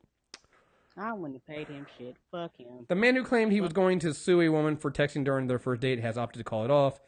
Brandon Vesmar met Crystal Cruz online on the online dating app Bumble. On Saturday, he took her to see Guardians of the Galaxy Volume 2 at a movie theater in Austin, Texas. He claimed she was texting throughout the movie and got fed up. Maybe you can take it outside, he told her. She was behaving as if it was normal, he told Inside Edition. So much so that I thought for myself, who does that? I'll be right back, she said, and she never returned. Cruz told Inside Edition the text was from a friend who sent her 3 messages to make sure she was safe on the date. Vesmar, who said he had paid $17.31 for each ticket, contacted Cruz the next day demanding his money back. Crystal, your behavior on Saturday was not only rude, but it cost me money. I want you to compensate me for a $17 movie ticket. Will you do this or will I have to pursue the money in small claims court? He texted her. She called it insane, adding, I'm not paying you back for the movie. I laughed it off, he told Inside Edition. I didn't think it would come to this. He filed the incident in small claims court, claiming it cost him $17.31, calling texting a habit a threat to civilized society. Inside Edition brought the feuding duo back to the movie theater where their ill-fated date take place in an attempt to work things out. The date just didn't work out, she told him during the reunion. I also apologized and handed him money, asking him just to leave this alone. He accepted her apology and said he would withdraw his suit. You know what, Chris? We talked about this on our show, and fuck him. He get a 100% fuck you. Because a lot of this goes down to men feeling ownership to women's bodies, like, period. Yeah. You spent $17 and some change. I don't give a fuck. It doesn't mean you own me. I'm not your slave for the period of time we together. And I guarantee you, he's rude as fuck. So, and you rode with her. She didn't ride with you. You rode with her. Of course, you tell me that I'm getting your nuts. I'm getting my car to your fucking ass there. That $17 probably cost more than the gas it took to take your ass there. And it was somewhat embarrassing. Why the fuck I gotta apologize to you? Fuck you. Yeah, this dude's a piece of shit. All right, you're 37 years old. All right, get a fucking life. First of all, second of all, I'm assuming this is a first date because if she's texting her friend, she's saying she's texting her friend to make sure she's safe. This tells me it was a first date. Here's the thing, and I've talked about this on Hell No Cubit. You know, get a premium account. You'll hear us talk more about this stuff. You do not take a first date, to the movie theater, particularly to a movie that you like. All right. Come on, dude. Do you know if she likes this movie? Do you know if she wants to see this movie? You know, you're trying to get to know each other. You don't go to a movie theater to sit there for 2 hours where you don't talk to each other. That's not a first date. You're 37 years old. What the fuck is wrong with you? All right? You know? And like you said, this goes back to men being shitty and thinking they have ownership over a woman and doing the bare fucking minimum. Not saying that even if you do more and go above and beyond, you have ownership of a woman. But you didn't even try. You took her to a goddamn movie that you wanted to see in 3D, all right? Listen, you don't even know if she can what. I've been on several dates with women, and a lot of times, my current girlfriend doesn't want to see a movie in 3D. You know? So, like, if I want to see a movie in 3D, I'm not taking her to see it because she doesn't want to see it in 3D. You know? Like, that's just what it is. Like, a lot of people don't want to actually see the movie in 3D. So, I'm willing to bet, and I'm looking at the picture of this dude, you know, he looks like a piece of shit. He looks like one of those dudes who lives at home and can't get a fucking date. He probably didn't ask her anything about what she wanted to do. You know? Because it wasn't about her. Yeah, it's about him. She had to pick him up. She was his ride. He picked the movie. Right. He picked a movie. Again, you're not learning anything about anybody at a movie theater where you got to keep quiet. There was no time to talk. There's nothing about that. If you were going to be so upset, again, it's a fucking movie. It's $17, you asshole. Right, and if you couldn't afford it, why the fuck are we at the goddamn movie theaters? We couldn't afford the ticket. Yo, this is the kind of shit when you see, I used to get mad at this on but again, there's a lot of things I used to get mad at on Twitter when I saw women talk about. But the more and more I opened my mind and started thinking about it, more and more I realized that no, women are absolutely right. And one of the things is when you used to see women say they won't date a broke man, right? In the back of my mind, I'm going, hey, well, that's just what? Come on, that's ridiculous. Come on now. It's like, you know, you never know. That dude might one day be working on something. Like that, you know, that not all men mentality was in my mind, and I was wrong. Cause I look at it now, and I'm like, no. I see why you guys can't date broke men. Cause broke men like this, yeah. It's a lot of egos. Yeah. Men have egos, and the egos are very fragile. Women have egos too. Please don't get me wrong. Me being a woman, I know this. But when you're in situations where the woman actually makes more money than the man. It's a lot of factors in that because society has told men that you need to be the king of the household to make the most money. Yeah, whatever you want to believe. But that's not always true. And it's one of those things where a lot of those men try to control women to keep them in their place because your ego can't deal with the fact that you make more money than she does. That don't got nothing to do with her. That ain't her fault. Mm-hmm. And a lot of times, for a lot of women that are in situations where they make more money, women will love men regardless of their financial status. But the problem is the men a lot of times, not the woman. Yeah, no, you're absolutely right. Like I started realizing, I was like, oh wait, this is why. Because you guys are terrible. You guys have no creativity. Like you're broke. Okay, I get that. There's plenty of other things you can do on a day. Like if $34 is breaking your pockets to a movie that you don't. Here's the thing. The other reason why you don't take a woman to a movie date is. If you haven't talked to her, you don't know if she's gonna like it. You don't know enough about her. Like I love myself in the fact that the one thing I'm very proud of is like, you know, when I take my girlfriend out, I can pretty much tell she's gonna see a movie. There's times that she'd be like, I want to see that. I'm like, no, you don't. Trust me, you don't want to see that. You don't want to. Trust me, I've seen it. You don't want to see it. You don't waste your time. You're not gonna waste your time because I don't want to hear. But I know when there's a movie that she's gonna like, and I'm like, no, you're gonna want to go see that. You know, I remember when I told her about she's not into the Marvel movie. I'm slowly making her more sci-fi. You know, I'm triggering her into being more of a sci-fi person, right? But you got to be careful. I got to pick and choose which ones, and got to massage a little bit, and know when it's to go too far. Like, you know, I'm not gonna take her to see Doctor Strange, although I think she might have liked Doctor Strange she saw, but that wasn't one of the movies I took her to see. I knew she was gonna like Guardians of the Galaxy because she's really big into music, and just the music alone on that one. Same thing happened with Luke Cage. Like with the live performances and the music in Luke Cage, I was like, and it was just so black. I'm like. Watch Luke Cage. You're going to like that. That's not your type of thing. She didn't watch any of the other Netflix shows, but I knew she was going to like Luke Cage, and she started watching it. Next thing you know, she basically binged the whole thing in a day, you know, right? Because she just couldn't stop watching it. But it's like you have to know the person in order to know that. In order to get to that point, you have to be able to talk to somebody. You get to know them, listen to what they're talking about, listen to what their likes are.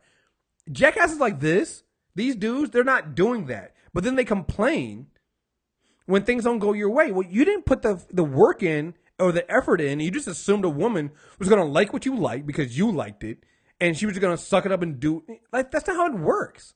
If she was texting all the time in a movie or on a date, if a woman's texting that much on a date with you, she's not that into you, dude.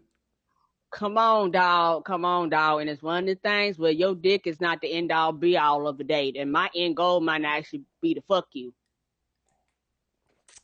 You know, but you spent $17.50, so you know your $17.50 was worth my time. Like she just might not be that into you, and that's okay. But that's why you also don't spend a lot of money on the first date. Take them for coffee, you know, a couple sandwiches, you know, something that doesn't require you to spend, you know, big baller brand of $35 for a date. Like, this motherfucker, like, breaking the budget. He breaking his budget over $35 fucking dollars. Yeah, you know what? If $35 breaks your fucking budget, no, you shouldn't date. I'm gonna be that privileged jackass, classist jackass. But if if you're a dude and $35 breaks your fucking pockets on a date, then you shouldn't go on a fucking date. Save up till you get at least 50. I feel maybe 100, even if you don't spend it all. Right. Like I was one of the dudes, like, you know, I remember when there was that talk about $200 dates, right, on Twitter. And the more and more I thought about it, I was like, that's actually not bad, depending on what you do. Because I was like, if you go to dinner, and let's say you go to like I've gotten tickets. I've done things like get tickets to a show, like not like a movie, but like say a comedy show, or like I've done that before. Like we'll go to dinner first, and then we'll go to like a comedy show for like an hour, you know, and all that said and done, and then if you're doing drinks at the time and stuff like that, it might be it might be $100, might be $150. Like I've been to you go to a really nice restaurant. Let's say somebody like, and you don't do this on the first date, but let's say after a while you've been talking, you're like you really want to take them out somewhere. You go on a nice like dinner at a nice restaurant. It could be $120 tab on dinner. Like, you know, I remember when we went to Iceland. Oh my God! Like, yeah, we went to a nice restaurant in Iceland once, and shit, it was mad. You know, you look at the bill later on, you're like, oh yeah, we spent a little bit of money here. You know, that's what happens. But like, if you know you can't afford that, well, don't go there. That's number one. You can pick the restaurant. You know, you can do what Chili's got, the 2 for $22 or something like that. Like, you can do that. You know, and I ain't knocking it. Yeah, nothing wrong with that. Yeah, ain't nothing wrong with that. There's nothing wrong with that. Or, you know, just suck it up and understand you're enjoying the company. If the company's good and you enjoy who you're with, you know, maybe you shouldn't only spend that money on somebody you actually want to be with. Not like physically just be with, but somebody you actually don't mind spending that time with. It's like, if that's the case, like, right. I've never really had a problem. Like, all the dates I spent that kind of money on, at no point have I ever come out of the day going, damn, that was a bunch of wasted money. Right, because you don't feel ownership, Chris. And so many dudes feel, for some reason, that ownership thing runs deep, and women being property, that runs deep in our society. Yeah, it's just, I don't understand. No, I do understand. I think it's ridiculous. It really is. It's just, yeah. So, see, what is that? Oh, okay. No, checking the recording, make sure that's going okay. It's going fine. All right, so let's move on to some other topics here we got here. And we're gonna get into me ruining some people's YouTube recommendations in a bit here. A group of white nationalists carried torches Saturday night in Charlottesville, Virginia, while protesting the planned removal of a Confederate statue in the city. And this has invoked anger and frustration from politicians and activists. The torch wielders, I think these were the ones that were led by like Richard Spencer. And when we say torches, they really weren't carrying torches. They were carrying like those like tiki torches things you buy in like Home Depot to like keep away the mosquitoes. Like, that's what these motherfuckers were wearing. So they weren't even doing like the KKK, like really intimidating torches. So old school. Right. They was like, we don't be mad, but we don't want to get bit by mosquitoes. Be sure you get the ones with the owl. Like, these hipster alt-right motherfuckers are a trip, man. It's like they're like they want to be racist and they want to, you know, give in to white supremacy, but at the same time they don't want to put the work into it. It's just like, And so they flirt in like the middle of being terrible and horrible, and it's just like you guys are just so. I don't want to like downplay how dangerous they are, but they're so soft. Like they're just compared to the old school KKK. Yes, you're so soft. Like, oh my goodness. Like, Richard Spencer getting punched in the face all the time and all this stuff. So another thing too is they think this shit is cute, and that's how they put off like, oh well, we're just being ironic. We're not being serious. And so I think a lot of them think that this shit is cute, but in the back of their mind, they still believe it. You look at Richard Spencer's ideas, and he's still racist. Like, it's not that they want you to think that they're pretending to be racist because they want people to not be so serious, but they're being racist. Like, it's they believe that shit. They just don't have the conviction to stand up to it. So when they're confronted about it, they try to hide it. They try to skirt around it, but because they're just pieces of shit.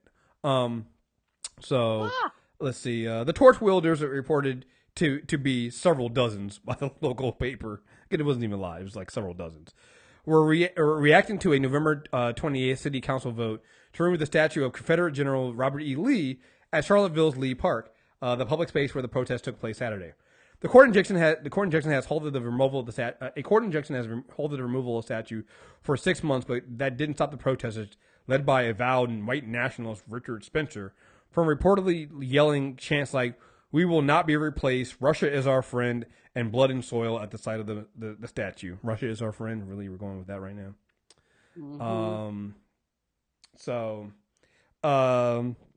Mike Signer, the mayor of Charlottesville, expressed his disgust with Saturday's protest. I think it's horrific. He said, "We're a city that proudly values our diversity." I wouldn't go that far. I've been to Charlottesville. He noted that the demonstration coincided with the park's Festival of Cultures event, which was created to celebrate the culture and linguistic diversity of the community. It isn't clear whether the timing was deliberate, he said. Probably. It's always a balance about how much oxygen you want to give these alt-right bigots, he said. Referring to questions about how to respond to the actions of Spencer and his followers, it's important to say that these were just these were just tiki torches. Based on what I'm seeing online, the people involved in this have a juvenile mentality and are beneath our contempt. All right, good statement. True. They are definitely beneath your contempt, and they are definitely pieces of shit. But here's the thing. A lot of people are doing this shit. All right. This is not just like this is Charlottesville. I know I have another article here about them removing 4 statues in New Orleans, and the amount of work they had to go through. Like, apparently, in order to protect the workers that are moving these statues, they had to black out the company name, and some of them were wearing masks, so they couldn't be identified. All right. And they had to remove them they had to remove these statues under police guard. New Orleans on Monday began removing 4 monuments dedicated to the era of the Confederacy and its aftermath, capping a prolonged battle about the future of the memorials, which critics deem symbols of racism and intolerance, which supporters viewed as historically important. I'll tell you right now, they are symbols of racism and intolerance, and they are not historically important. Workers dismantled an obelisk, which was erected in 1891 to honor the members of the Crescent City White League, who in 1874 fought in the Reconstruction-era Battle of Liberty Place against the racially integrated New Orleans police and state militia. Mayor Mitch Landrieu said in a statement, "The monument, which was sometimes used as a rallying point by David Duke and the Ku Klux Klan, but remember, it's not a symbol of hate. It's not racism. Has stirred debate for decades. Local leaders unsuccessfully tried to remove it in 1981 and in 1993. The workers were dressed in flak jackets, helmets, and scarves to conceal their identities because of concerns about their safeties. Police officers watched from nearby hotels. They actually had snipers." Ooh, yeah, but nobody was racist though. No. I mean, they were not upset because you're tearing. No racism involved. Heritage, not hate. right? It's not hate. It's just heritage. It's our heritage. Other monuments expected to be removed includes a bronze statue of General Robert E. Lee in the traffic circle, named Lee Circle in the city's central business district, an equestrian statue of P.G.T. Beauregard, a Confederate general, and a statue of Jefferson Davis, the president of the Confederacy. Yeah, because, yeah.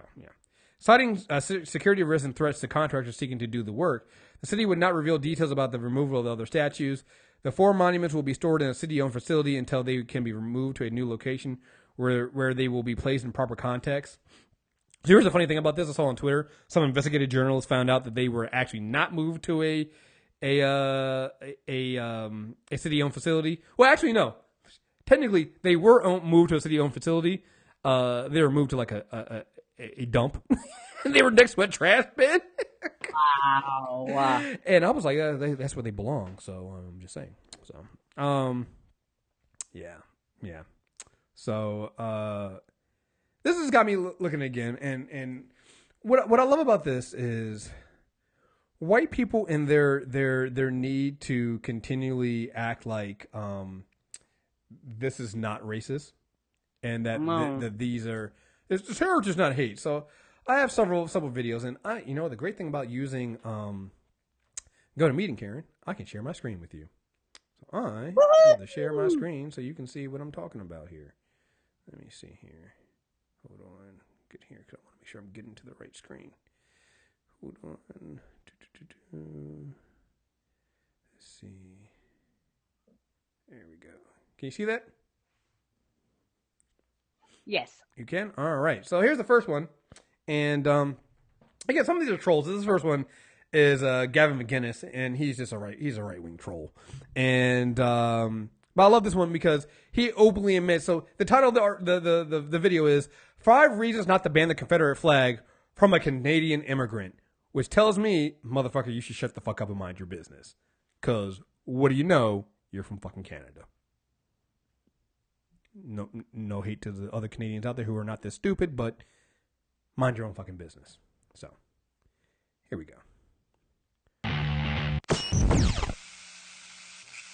Hey everyone, down in Charleston, talking about taking down the Confederate. That reminds me, this is from 2015. It's right after when the shootings in Charleston happened with Dylan Roof. So that's where a lot of these videos came from, because that was also when we were having the big debate about removing. It's really not a debate, but all this talk about removing the Confederate flag. So Flag, okay. I haven't been asked, but I'd like to give the Canadian perspective.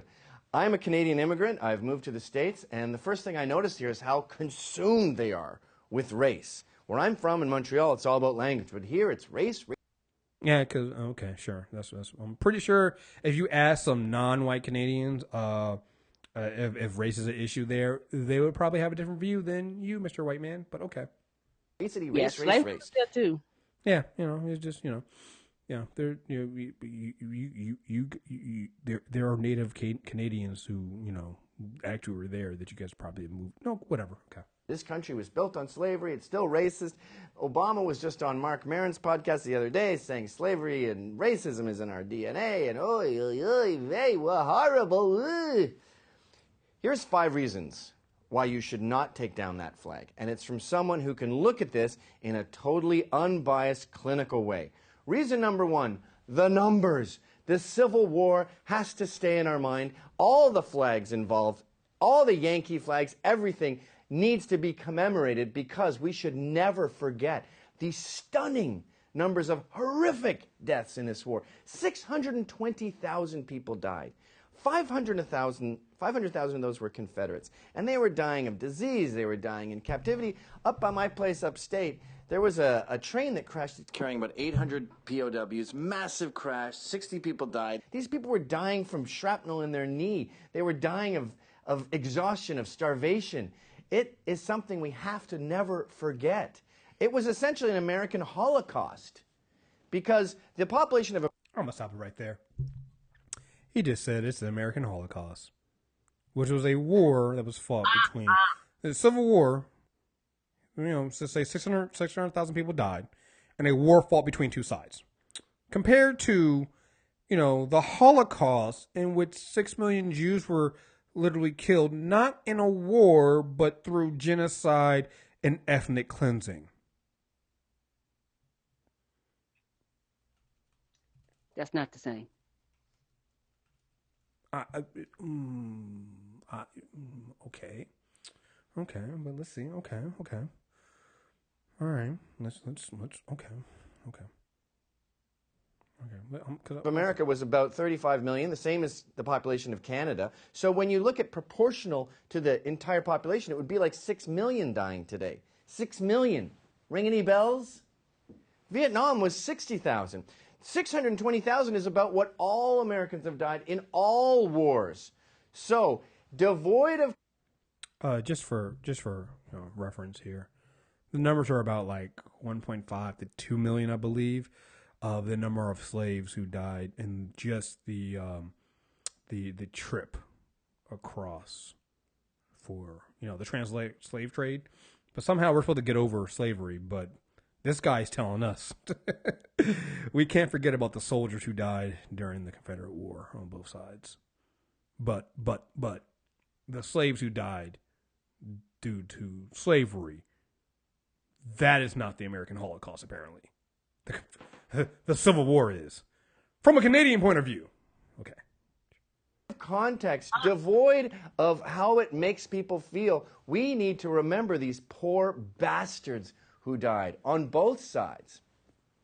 And that brings me to number 2. I'm sorry, I'm not buying that this Civil War was about slavery. Well, I'm not buying that you know what the fuck you're talking about, but you know what? I'm going to let you continue to talk, though. Fuck it, right? You talk to these soldiers, okay, let's get in a time machine and talk to these soldiers, and they'll talk like all other soldiers. And you know what soldiers talk about? Their brothers. That guy right there. That's who they're fighting for. They're fighting to protect their brothers. They weren't out there in the battlefield going, I'm going to keep my slaves. You're not taking my slaves. They're making me rich. I'm a racist. I love slavery. Oh, you got me. Oh, well, I died fighting.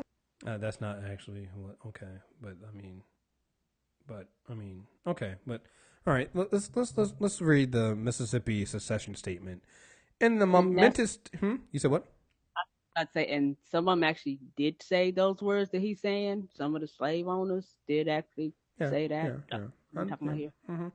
And the momentous step which our state has taken in dissolving its connection with the government for which we so long formed a part, it is but just that we should declare the prominent reasons for which have induced our course. Our position is thoroughly identified with the institution of slavery, the greatest material interest in the world.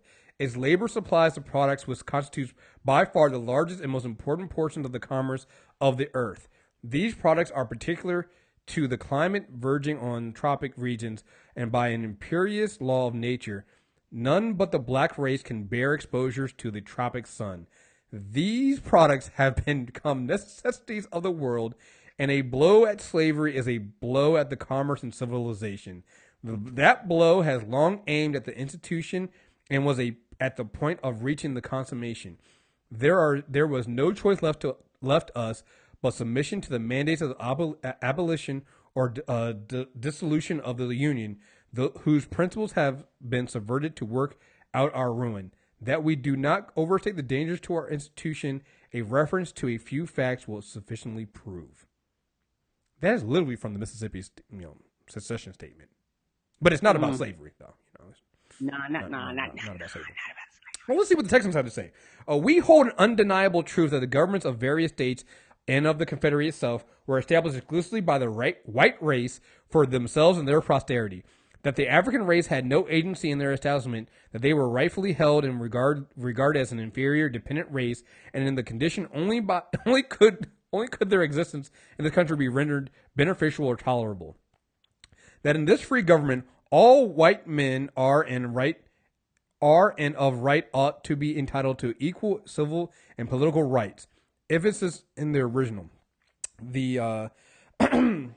That the servitude of the African race as existing in these states is mutually beneficial to both bond and free, and is abundantly authorized and justified by the experience of mankind and the revealed will of the Almighty Creator, as recognized by all Christian nations. while the destruction of the existing relationships between two races as advocated by our sectional enemies would bring inevitable calamity upon both and desolation upon the 15 slave-holding states. It's not about slavery, though, right? It's not about slavery, though. Not about slavery. Not about that. To keep these goddamn slaves. The Civil War was just as much about the North pushing the South around. It was about the South not wanting to be told what to do. No, I agree with you on that one. Being told that they had to get rid of their slaves. It was about the South wanting to secede from the North, and maybe they should have. Was it worth 620,000 people dying? I mean... What? Okay. Oh, no, his argument gets even better. We'll just wait. And that brings me to point number 3. What is this idea of Lincoln being a non-racist? He was the great white hope who saved America from its racist... Just for the record, only white people think that Abe Lincoln was the great white hope, and only white people think that Abe Lincoln wasn't a racist. Black people tell you that no, but we have to make allies with strange, with people we have to. So he was an innocent mean, but no black person will tell you that Abe Lincoln was some great person for black people. So yeah, okay.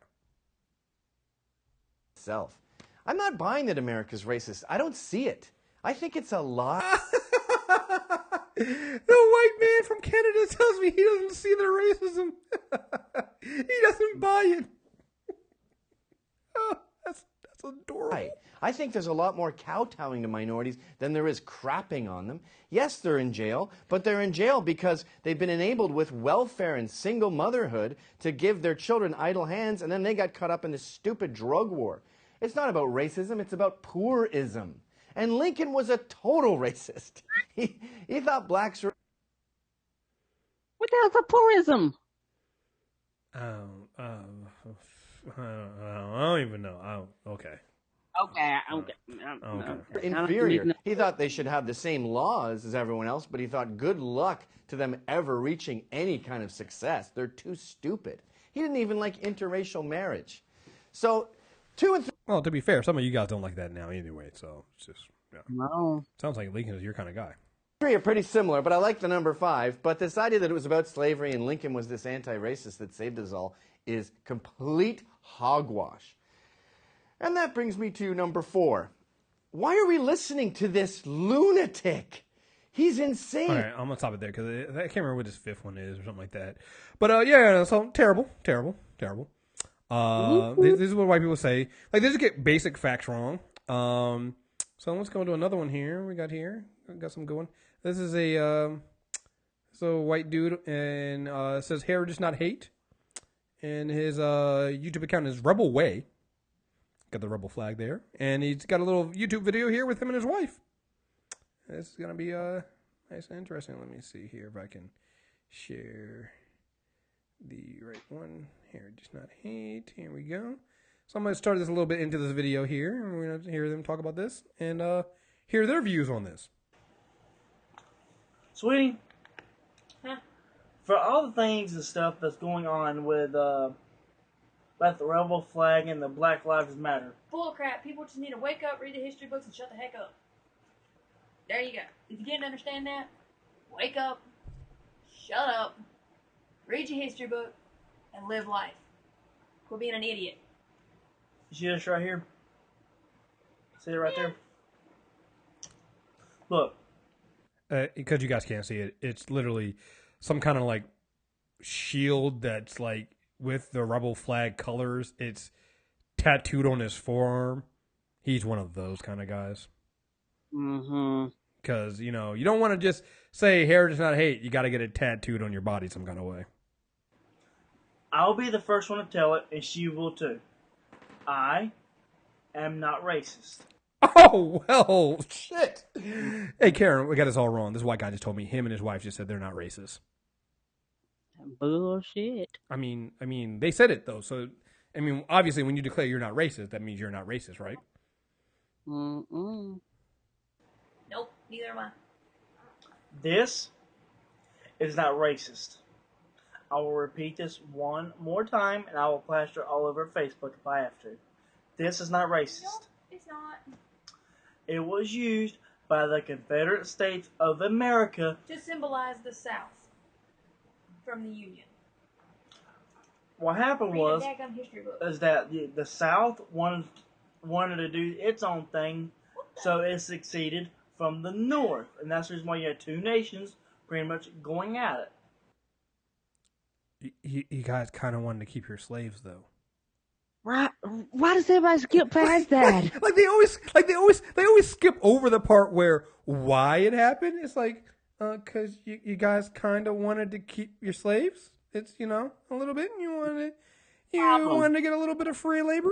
You wanted to whip a couple of black people. You kind of thought black people were like the inferior race there. Kind of did that. Yeah. So they just kind of skip over that, right? Like they say, a nation divided. Boom. What happened? North and the South. But anyways, I'm not going to get into all this mumbo-jumbo history crap. Just open a history book and read it for yourself, because the schools ain't going to teach you what they need to teach you. Actually, no, they probably won't do that either, because most of the history stuff that's in the book anyways nowadays is probably tampered with. Okay, go. Now that is true. That is true, but not in the way you think it is, dude. It actually tempered to... The reason why you think the way you do is because the history books have literally taken out so much of the horrible shit that the United States did for racism. Come on. So, yeah. Come on, dude. Go to the library and go in the historic section. Or if you won't, go to your historic monuments and look. Civil War, people. Oh, yeah. Let's go to the monuments erected of the Confederate...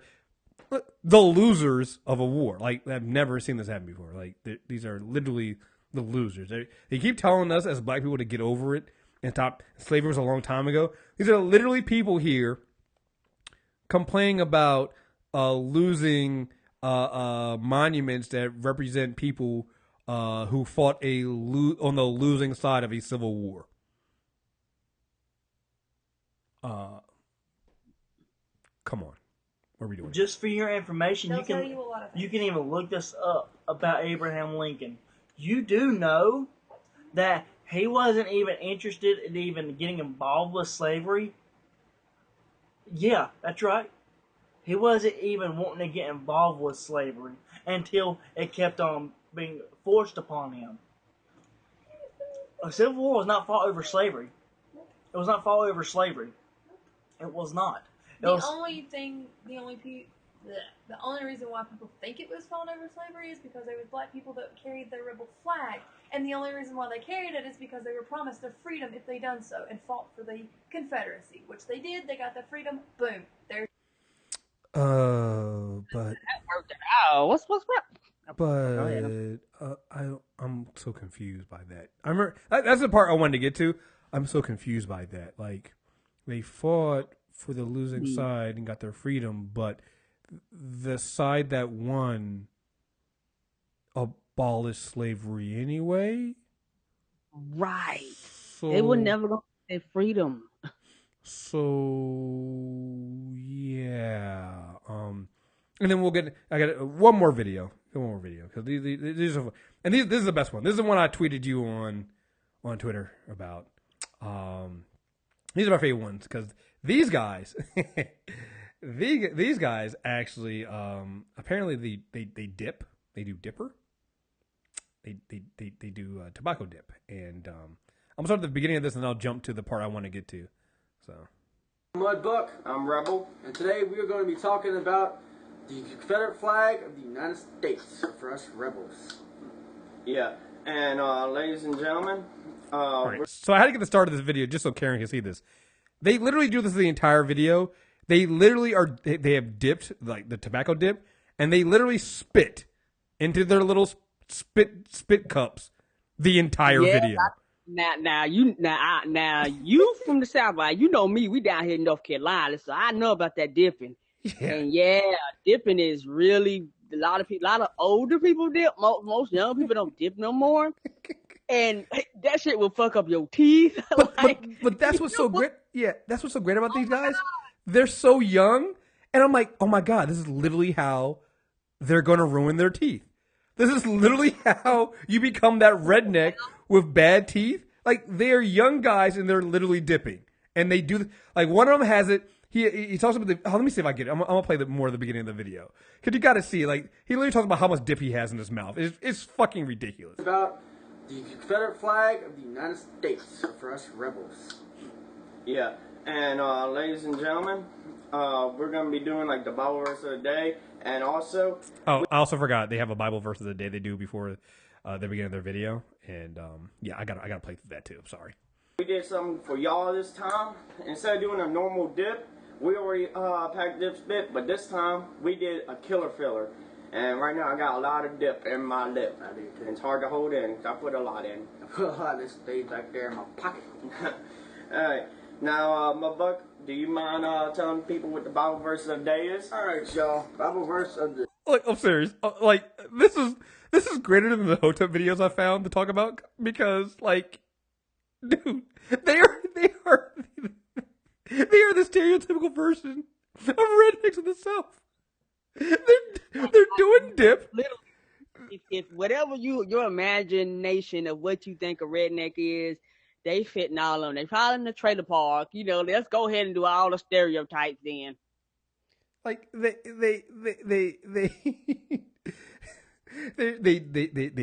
dipping. They got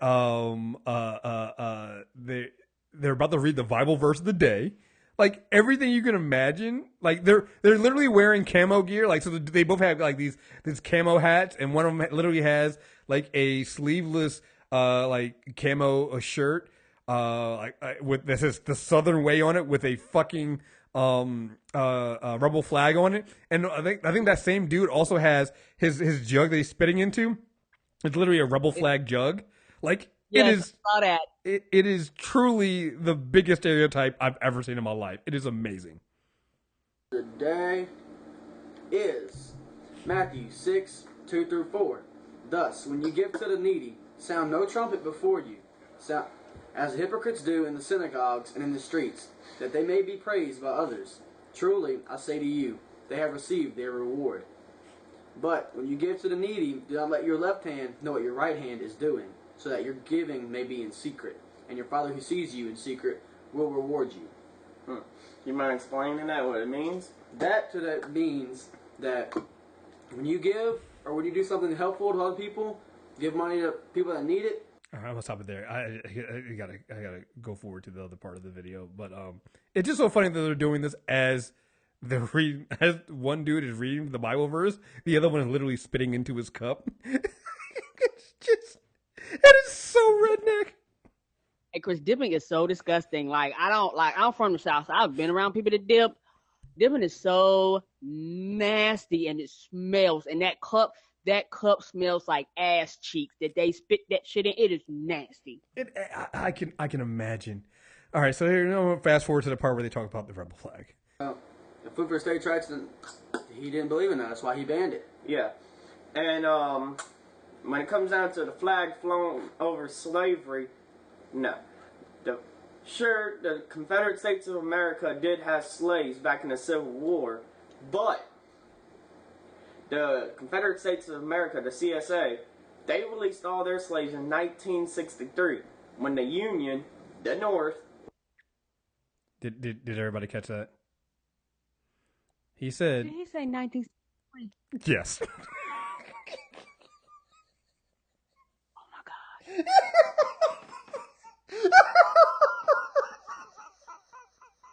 What is happening here? I'm sorry. Karen, I gotta apologize to you. I'm sorry. I was born then. Goddamn. I literally found this video this morning. And it was amazing. I need to go check my mom and then. Will you show you free? like he's trying to make an argument for the, I mean, his date is clearly wrong, but it's like, motherfucker, 1963? You mean let's say I give you 1863. Motherfucker, that's still a long time.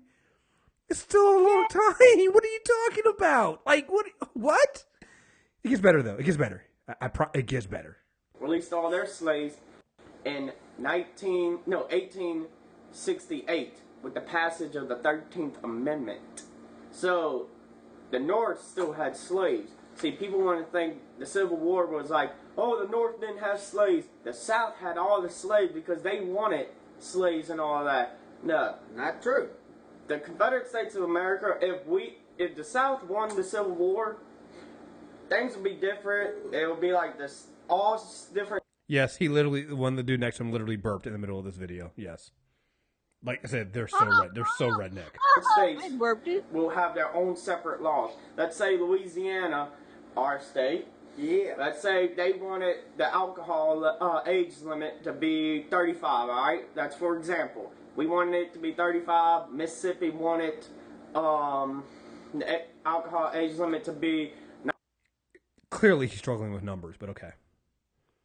Struggling, okay. 19 or whatever. See, all states will be different. They'll all have their own separate laws. All right, so, okay, let's go with that. But what if one state, like Louisiana, your state, what if they wanted to keep their slaves? Yeah, it's funny how you use alcohol as the limit there, but they didn't just go with the thing you're talking about, which is slavery, which you let every state decide if they want to keep slaves or not. With that, good idea. You think? Okay. Now, I know for a fact that's not good ideas, and people sometimes think me and Roger is irrational and illogical, but I know my goddamn state is fucked up, and if it was up to them, my black ass would be picking cotton. So I'm like, fuck you. Yeah, ridiculous.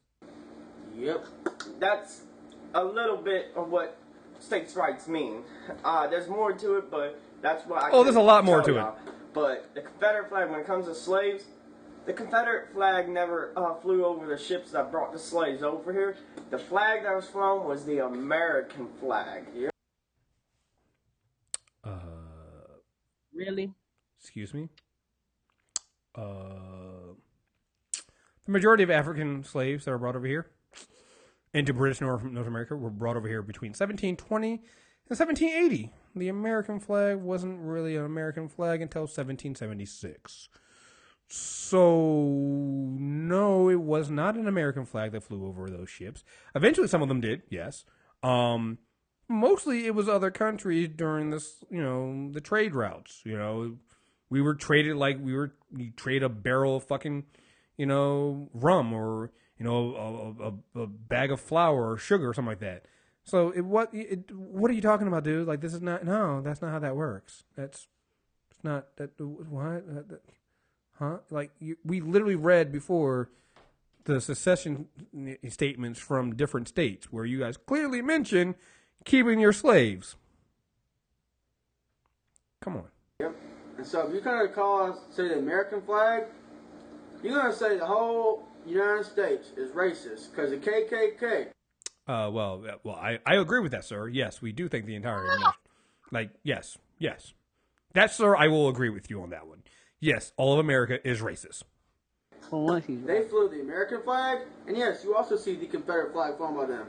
So if you're going to say... mainly, you will see the American flag, because the American flag was the original flag for the KKK. Well, also the fact that, to give the KKK some credit, the people who don't fly the Confederate flag and fly the American flag instead probably just don't want to associate the KKK with literally being the losing side. So there's that. There is that. So I'm just saying. And it still is. Now you may see the Confederate flag because mainly some of the KKK members are from Mississippi, and the Mississippi state flag is the Confederate flag. So mainly you will see the Confederate flag, but so if you're gonna say one's racist, the other one's racist. Well, most black people do say the American flag is racist and the Americans are racist. Like I believe, I think we're pretty much on the same page on that one. Yeah, we think that, but there's also levels of racism. So, but the Confederates are really, really racist. Really racist. So just.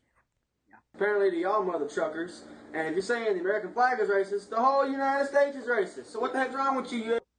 Yeah. The entire United States is racist. Like it's all racist. Yeah, I agree with you. Yeah, I mean, this is one of the things. Like going back to the Canadian video, we're talking about it's over, and they abolished slavery. Yeah, so after slavery was over, you guys do realize that they were sharecropping, and laws that came afterwards that still made it so that it was like just now technically legal slavery.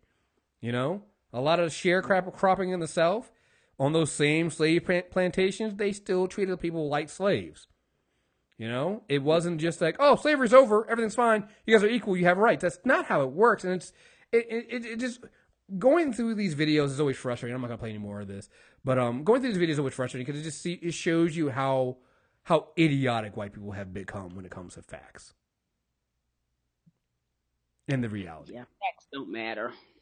They don't. They haven't paid attention to anything.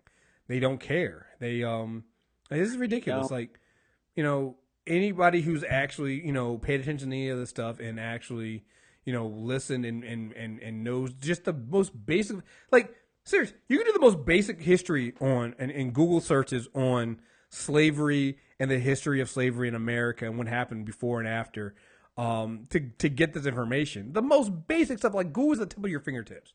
And the fact that these guys come out here, and that's 3 different videos I played. 3 different videos I played with white people trying to explain, you know, how the Confederate flag isn't racist, you know, when a simple Google search could have showed them the truth, you know? Simple Google search could have given the answer, and they don't care. Like, it's just funny to me. It's funny and frustrating. You know? Yeah, these racist motherfuckers, yeah. Yes, 100%. Yeah, for the fact that they was dipping, that's 100 for me. Oh, yeah. Dipping while doing this, like just unfucking believable, right?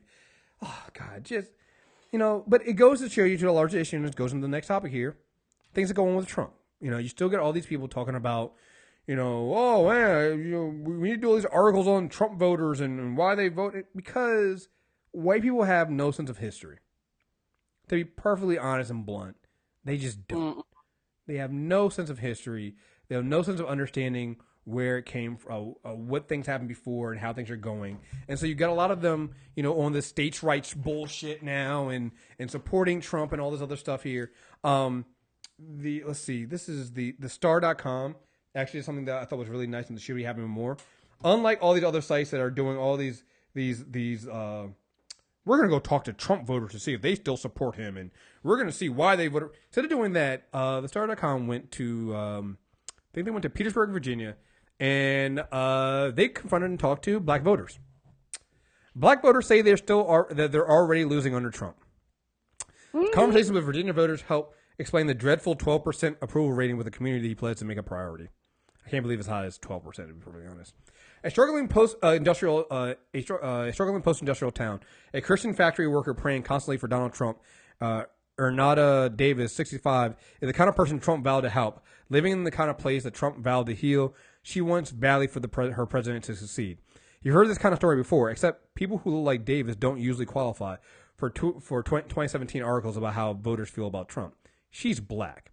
And when she's asked in Petersburg, Virginia last weekend how Trump is doing so far, she curved her fingers into a rigid circle. 0. He needs to get the hate out of his heart and open his eyes, and that might help, she said. Get a hate out of his heart, open his eyes, and see what's going on. The U.S. media narrative on the past year has been dominated by accounts of white Trump voters standing by their man no matter what they hear in the news. Their unwielding loyalty is important, but also noteworthy is Trump's inability to earn even the fleeting honeymoon support of just about anyone who didn't vote for him. No group is so fiercely opposed to Trump as African Americans, a group he promised to make a top priority. He never promised that. No, he just said, yeah. Basically told what a job. Right. He basically told us what the hell do we have to lose.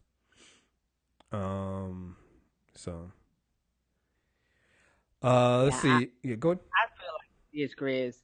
And I will continue to stand by this, and I've shared this on our show. If you voted for Trump, you're 100% racist. Fuck you. I don't feel sorry. I don't empathize. I don't have any sympathy for you. Fuck you. Fuck you. Everything that's getting ready to happen to us is all your fault. It's not my fault because I didn't vote for the motherfucker, because a lot of people fail to realize we're actually still... The reason why the economy is still doing good right now is because we're still benefiting from a lot of the shit that Obama put in place. But you give it 6 months to a year, when the shit that he's implemented now starts to take effect, it's going to be a different story.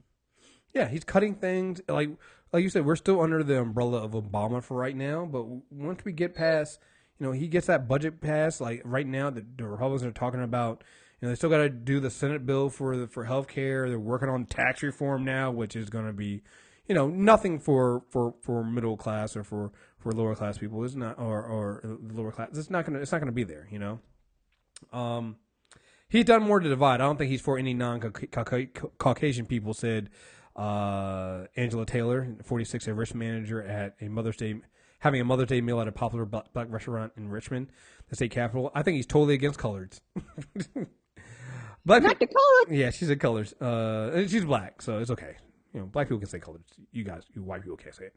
Black voters in Petersburg expressed a strong displeasure with Trump's widely criticized plan to repeal and replace Obamacare, a law that cut the uninsured rate among black people in half. I don't like how he's canceling a lot of things without really a plan to store. You might not like it, but if you don't have a plan, why would you cancel the whole thing? Said accountant Corey Young, 26, outside of Dollar General. That was one of the busiest businesses in Petersburg on a sunny afternoon. I don't think he's rational about his decision. It's pretty obvious. He's just a wild guy, a loose cannon, man. Some black voters expected Trump's health care overhaul some black voters suspected that Trump's healthcare overhaul is motivated more by a desire to erase Obama's legacy than to improve America's health. And they took issues more broadly with his unceasing stream of disparaging words towards Obama. I have a problem with him always saying he has to clean up the mess of the past president, said Sharon Jones, 52, outside of Richmond restaurant. Once you become a leader, you inherit. You just take over what's there and not throw people under the bus. Petersburg is a historic 32,000 person city, once home to a major tobacco plant. Let's see here. It's almost like they're blinded as it relates to various things that happen in the community involving law enforcement and minorities, said Rodney Williams, 52, a small business owner and former deputy sheriff who sits on the Chamber of Commerce in Petersburg. That is an issue for them and for them to say it's not an issue. It's like you're totally ignoring their pain. Just like when Reagan was in office, low-level offenses, it doesn't make no sense. They're talking about Jeff Sessions' plan to, roll back Obama's, the mandatory minimums on sentencing. Mm-hmm. It doesn't make any sense. It's just carrying it on to this day. Frank Lightfoot, a former offender who is now a Richmond College student. Donald Trump's doing this country a great injustice. He's doing a bad job, and I think he's going to eventually get impeached. Yeah, so it just goes on. I'm really glad they did this because, again, you see all these articles about white voters giving Trump a chance, and they're just they're idiots. Every single one of them is an idiot. Come on, yes, they are. Every single one of them is an idiot. Every single one, and it's just fucking ridiculous. All right, and I will forever remind these white women that 53% of y'all voted for that fucker. Never forget. Hashtag ever forget. I'm gonna, even when he's still going out of office, I'm still gonna let you remember, because the shit that he's doing will take decades to correct and fix it if it ever gets fixed. Right. Yeah. No. I mean, it's a catch-22. We're damn we do, damn we don't. Like right now, Trump's on his 9-day tour around the world, and so on the one hand, you're like, okay, cool, he's not in the country, so but that might be worse. Right. But then you're like, fuck, he's gonna be around other countries, and he might make it worse. Fuck. They stupid shit. Start a war over there. Who knows? Like, I don't know what's worse. What's worse, him being in country or him being out of country?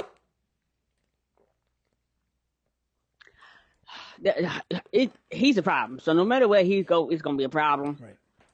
Because we are literally a laughingstock of the world now. Like literally, like people do not take us seriously, and I feel so bad for the ambassadors all over the world who are very upset and they're complaining. Like they've been interviewing the people on NVR, and they've been coming out and said, "Hey, I'm having to talk about the dumb shit he's doing in other countries. This doesn't make any sense. They hot. Don't make no sense." Well, and this week happened, and this week has just been a complete fucking mess. By this point, everybody's all familiar with all the major things that have happened here.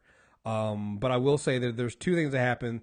The New York Times and the Washington Post tag team to drop things. As soon as the wheels on Air Force One went up, they both dropped bombshell articles. The New York Times had the one, Trump told Russians that firing nut job Comey eased pressure from investigation. So, throughout the entire week, they were telling people that, oh, no, first it was that he fired them on the advice of the deputy attorney general. And then Trump did the interview with Lester Holt and then came out and said, no, he had already made up his mind. He was already going to fire Comey before the deputy, director. And then everybody's talking about, like, is there collusion? Was he doing this to obstruct justice so that Comey couldn't look any further in there? And then the Washington Post says President Trump told Russian officials in the Oval Office this month that firing FBI Director James Comey had relieved great pressure on him, according to a document summarizing the meeting. I just fired the head of the FBI. He was a real nut job, Mr. Trump said, according to the document, which was read to the New York Times by an American official. I faced great pressure because of Russia. That's taken off. Trump added, I'm not under investigation. The conversation during the May 10th meeting, the day after he fired Comey, and reinforces the notion that the president dismissed him primarily because of the Bureau's investigation and the possible collusion between Mr. Trump's campaign and Russian operatives. Mr. Trump said as much in one televised interview, but the White House has been offering changing justifications for the firing.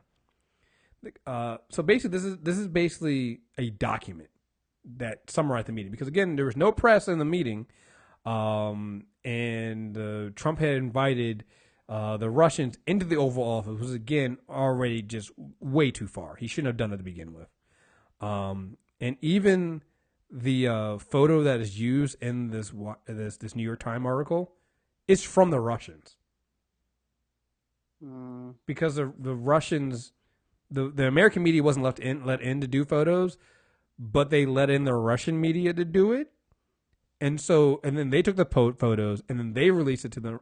Like, he's being played by the Russians. He's too dumb to realize it, and a lot of the fight for the federal government trying to impeach him and all that shit, they're going to have a hard time, because there have been rumors coming out saying that a lot of the people that have been against Trump have been getting like death threats and all that stuff. So, that shit is real. And you know what? On the low, every time you turn around, some Russian spy over there in Russia done got accidentally, quote unquote, pushed out of a window and dies. Pay attention, people. Mm-hmm. Yep. So, the one that the Washington Post put out was, actually no, this is an old one. Hold on, let me see if I can get the Washington. But they were smart. They was like, you know what? We're gonna wait till he up in the end. He can't Twitter us to death. Yeah. No, they're brilliant. I can't write. The Washington Post one was that there's somebody close in the current White House that is currently under investigation by the FBI and is being looked at. And everybody from, like, all the other journalists have come through together pretty much confirmed that it's Jared Kushner, his son-in-law. So, yeah. But his son-in-law had already been proven that he had been subpoenaed before and that he had lied on something, like, for the last few months. So it's like, all this is happening. I bring all this up to say, because this is one of the reasons why I'm actually glad I'm starting to work next week, so I don't have to sit here and just sit on my couch and get drawn into watching 24-hour coverage of this shit. Because it is one thing about being at work. You miss a lot. Like, literally, when we go on the show, Roger actually gives me the wrap up of the day, because some shit I just don't know. It's just so much. So my theory is this. I don't actually believe that Trump himself did any collusion with the Russians. And the reason why I said it is because I think he's too fucking dumb. Me too. I think the people around him did, because I also don't believe that he's been running his own business for the longest time. I believe it's been Jared. I believe it's been Ivanka, his sons. I believe it's been everybody else but him. So I do not actually believe that he did anything. But the obstruction of justice and what he's fighting against right now is he doesn't want anybody to know that he was used. He doesn't want anybody to know that. If there's one thing about you learn about Trump that is definitely true, is he doesn't like the appearances of weakness. And that's what you're seeing right now. You're seeing a guy who's reacting to things and is literally walking himself into charges. He could have denied Flynn. There's another thing that came out that apparently after Flynn was fired, he either texted or he emailed or he somehow had a communication with Flynn, basically telling him to keep his head up. He basically told Flynn after he was fired for basically, not disclosing that he was working for not disclosing he was working for a foreign government, and somehow got picked to be the national security advisor. But he told Flynn that he was being wrongfully pursued and that he should keep his head. Like Trump doesn't basically quoted Tupac. Trump doesn't want to appear weak. Even as you go back to his campaign, his entire thing is we're weak. We look too strong. We look too weak. We need to project strength, and that's what a lot of the problems is with a lot of white people. Going back to the Confederate flag thing, they don't want to admit that the Confederate flag is racist and that the Confederacy lost because they were wrong, because that's weakness. And there's very few things that are weaker than white people's egos and white people's fragility. Like, they're so fucking fragile. You have to make them feel better, and that's what this is. And this is why so many white people voted for Trump. He makes them feel important. He makes them feel strong. He projects, even though he's an idiot, they see themselves in him. And I fully believe that it's been Jared Kushner. I fully believe it's been Stephen Miller. The people around Trump have been really trying to get things, because Trump himself doesn't fucking work. He goes and golfs. He's not actually doing any work. The healthcare stuff, he didn't do anything. He doesn't know how to do that. So fuck him. I'm just so tired of this shit. I'm tired so fucking much, man.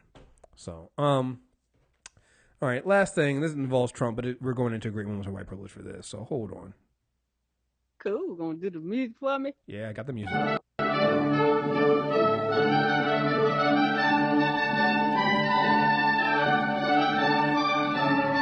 All right, great moments in white privilege. So, before we do, I guess there's also great moments in white privilege. I'll include this in there.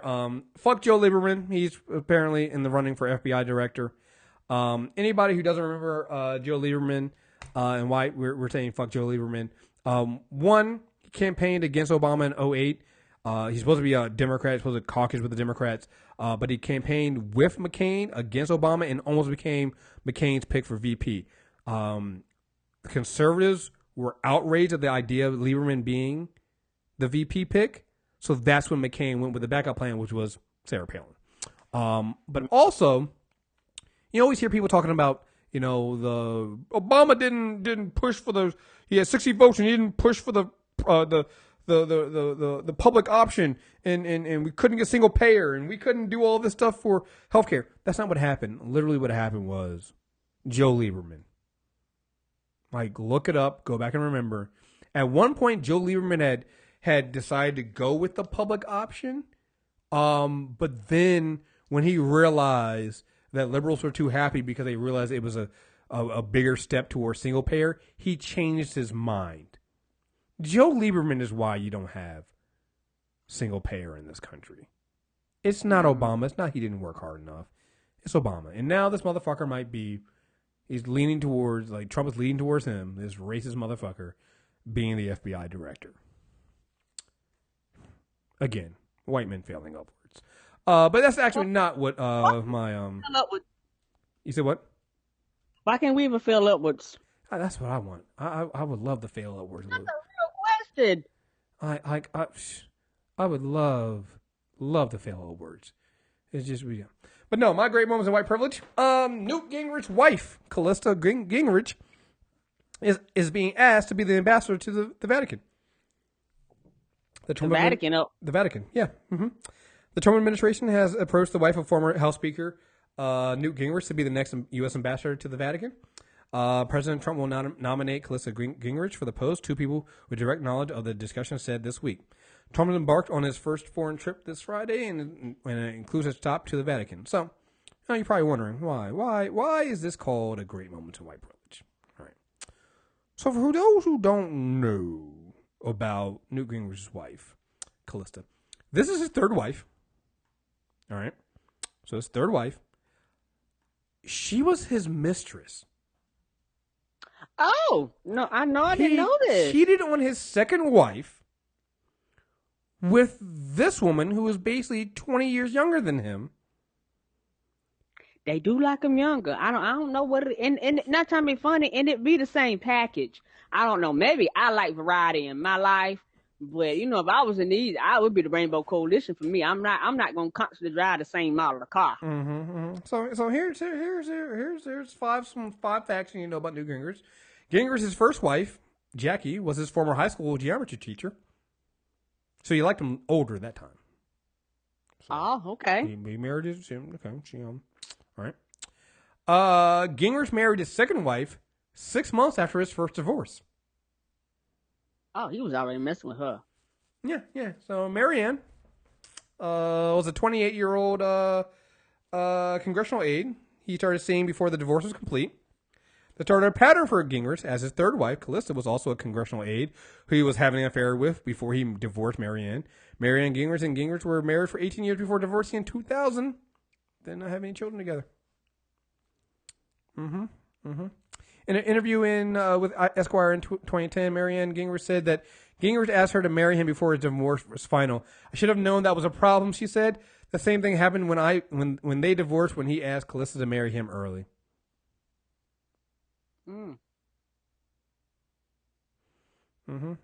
So again, why is this a great moment in white privilege? It's a great moment in white privilege because, again, so you have a man, a white dude, who has been married 3 times. His last 2 wives have basically been the mistresses he's gotten mistresses to while he was married to his previous wife. His third wife, and everybody knows she was his mistress that he later on married. He was literally cheating on his second wife and married her. She is now up for being the ambassador to the Vatican. Catholics and divorce, right? Big thing. But it's not just divorce. He was cheating. The woman he cheated on his second wife with is going to be the ambassador to the Vatican. It's strange to me too. I don't know what to say either. The way white people fail upwards is just amazing to me. It is truly amazing. Like, I am flabbergasted by the way they fail upwards. Like, nobody fails upward like white people. Nobody does. Like, it's impossible to fail upward like they do. Like, it is truly, truly amazing. It's magical being white. So magical being white. So magical being white. It's just amazing. All right. Not a great moment in white privilege, but also, I don't know if I read this last week. I'm going to read it again because it's just hilarious to me. And this will make white people look a little bit better. Pennsylvania white woman, she's a white woman. Pennsylvania woman says, God told her to throw bricks at white men.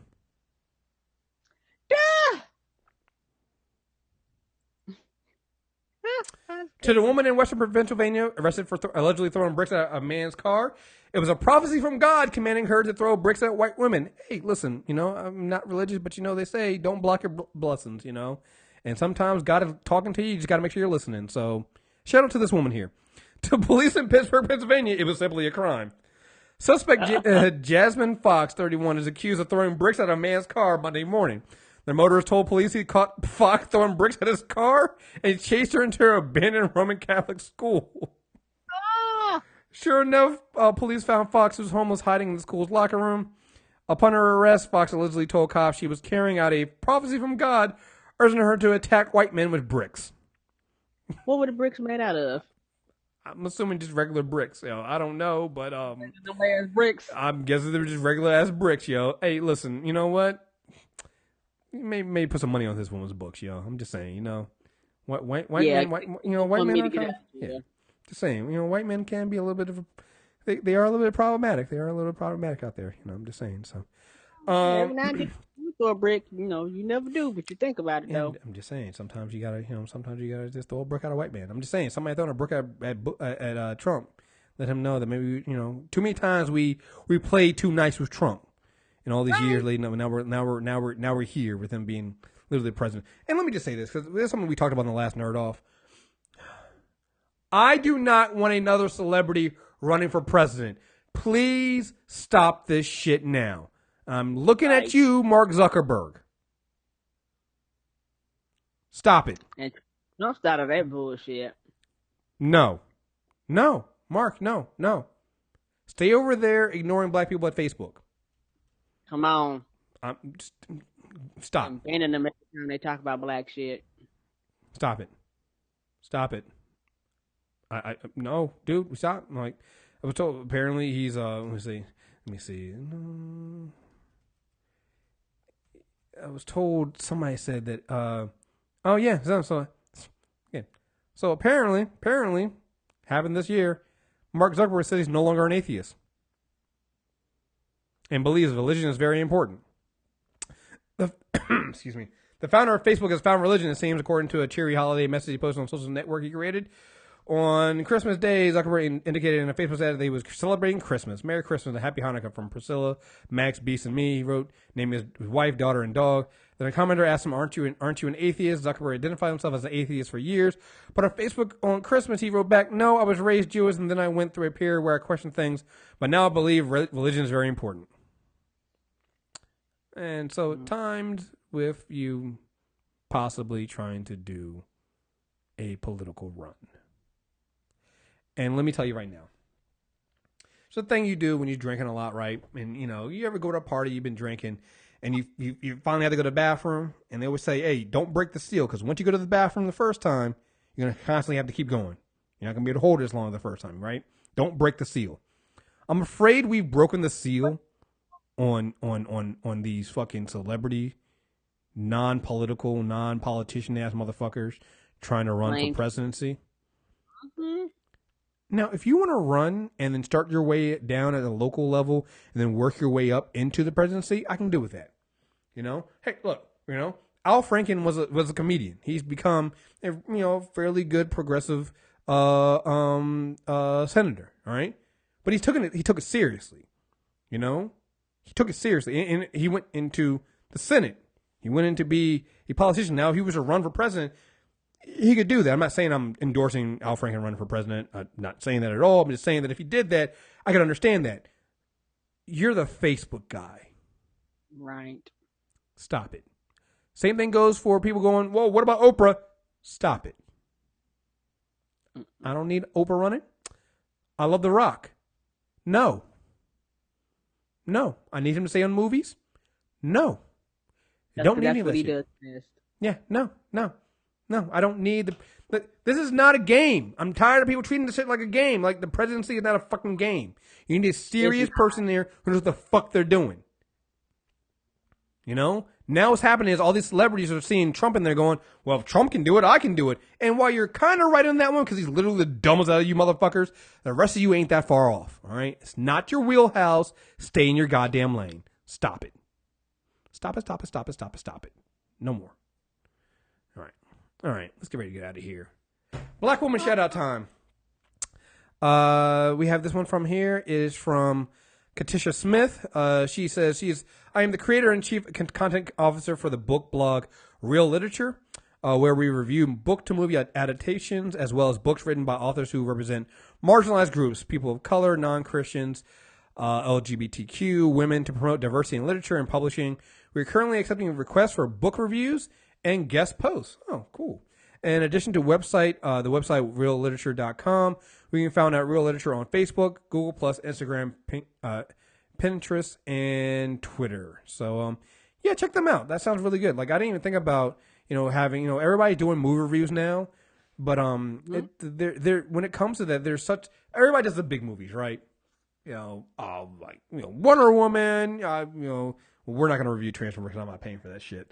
But, the big movies everybody does, right? But things like this where you have book-to-movie adaptations, there's so many out there.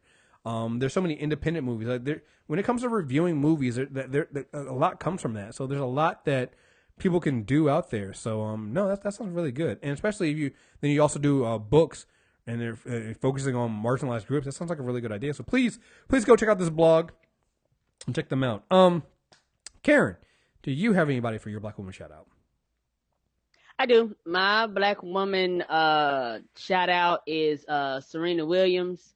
I am loving her, flaunting her pregnancy everywhere for all to see, and I am 100% here for it. She's not even playing, and she's getting more attention than the tournaments that's happening right now. Shout out to her.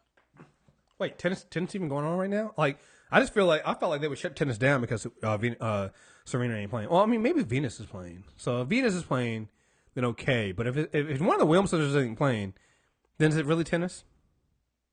And that's the thing. Their sales are gonna tank because not your front. She's a money drawer.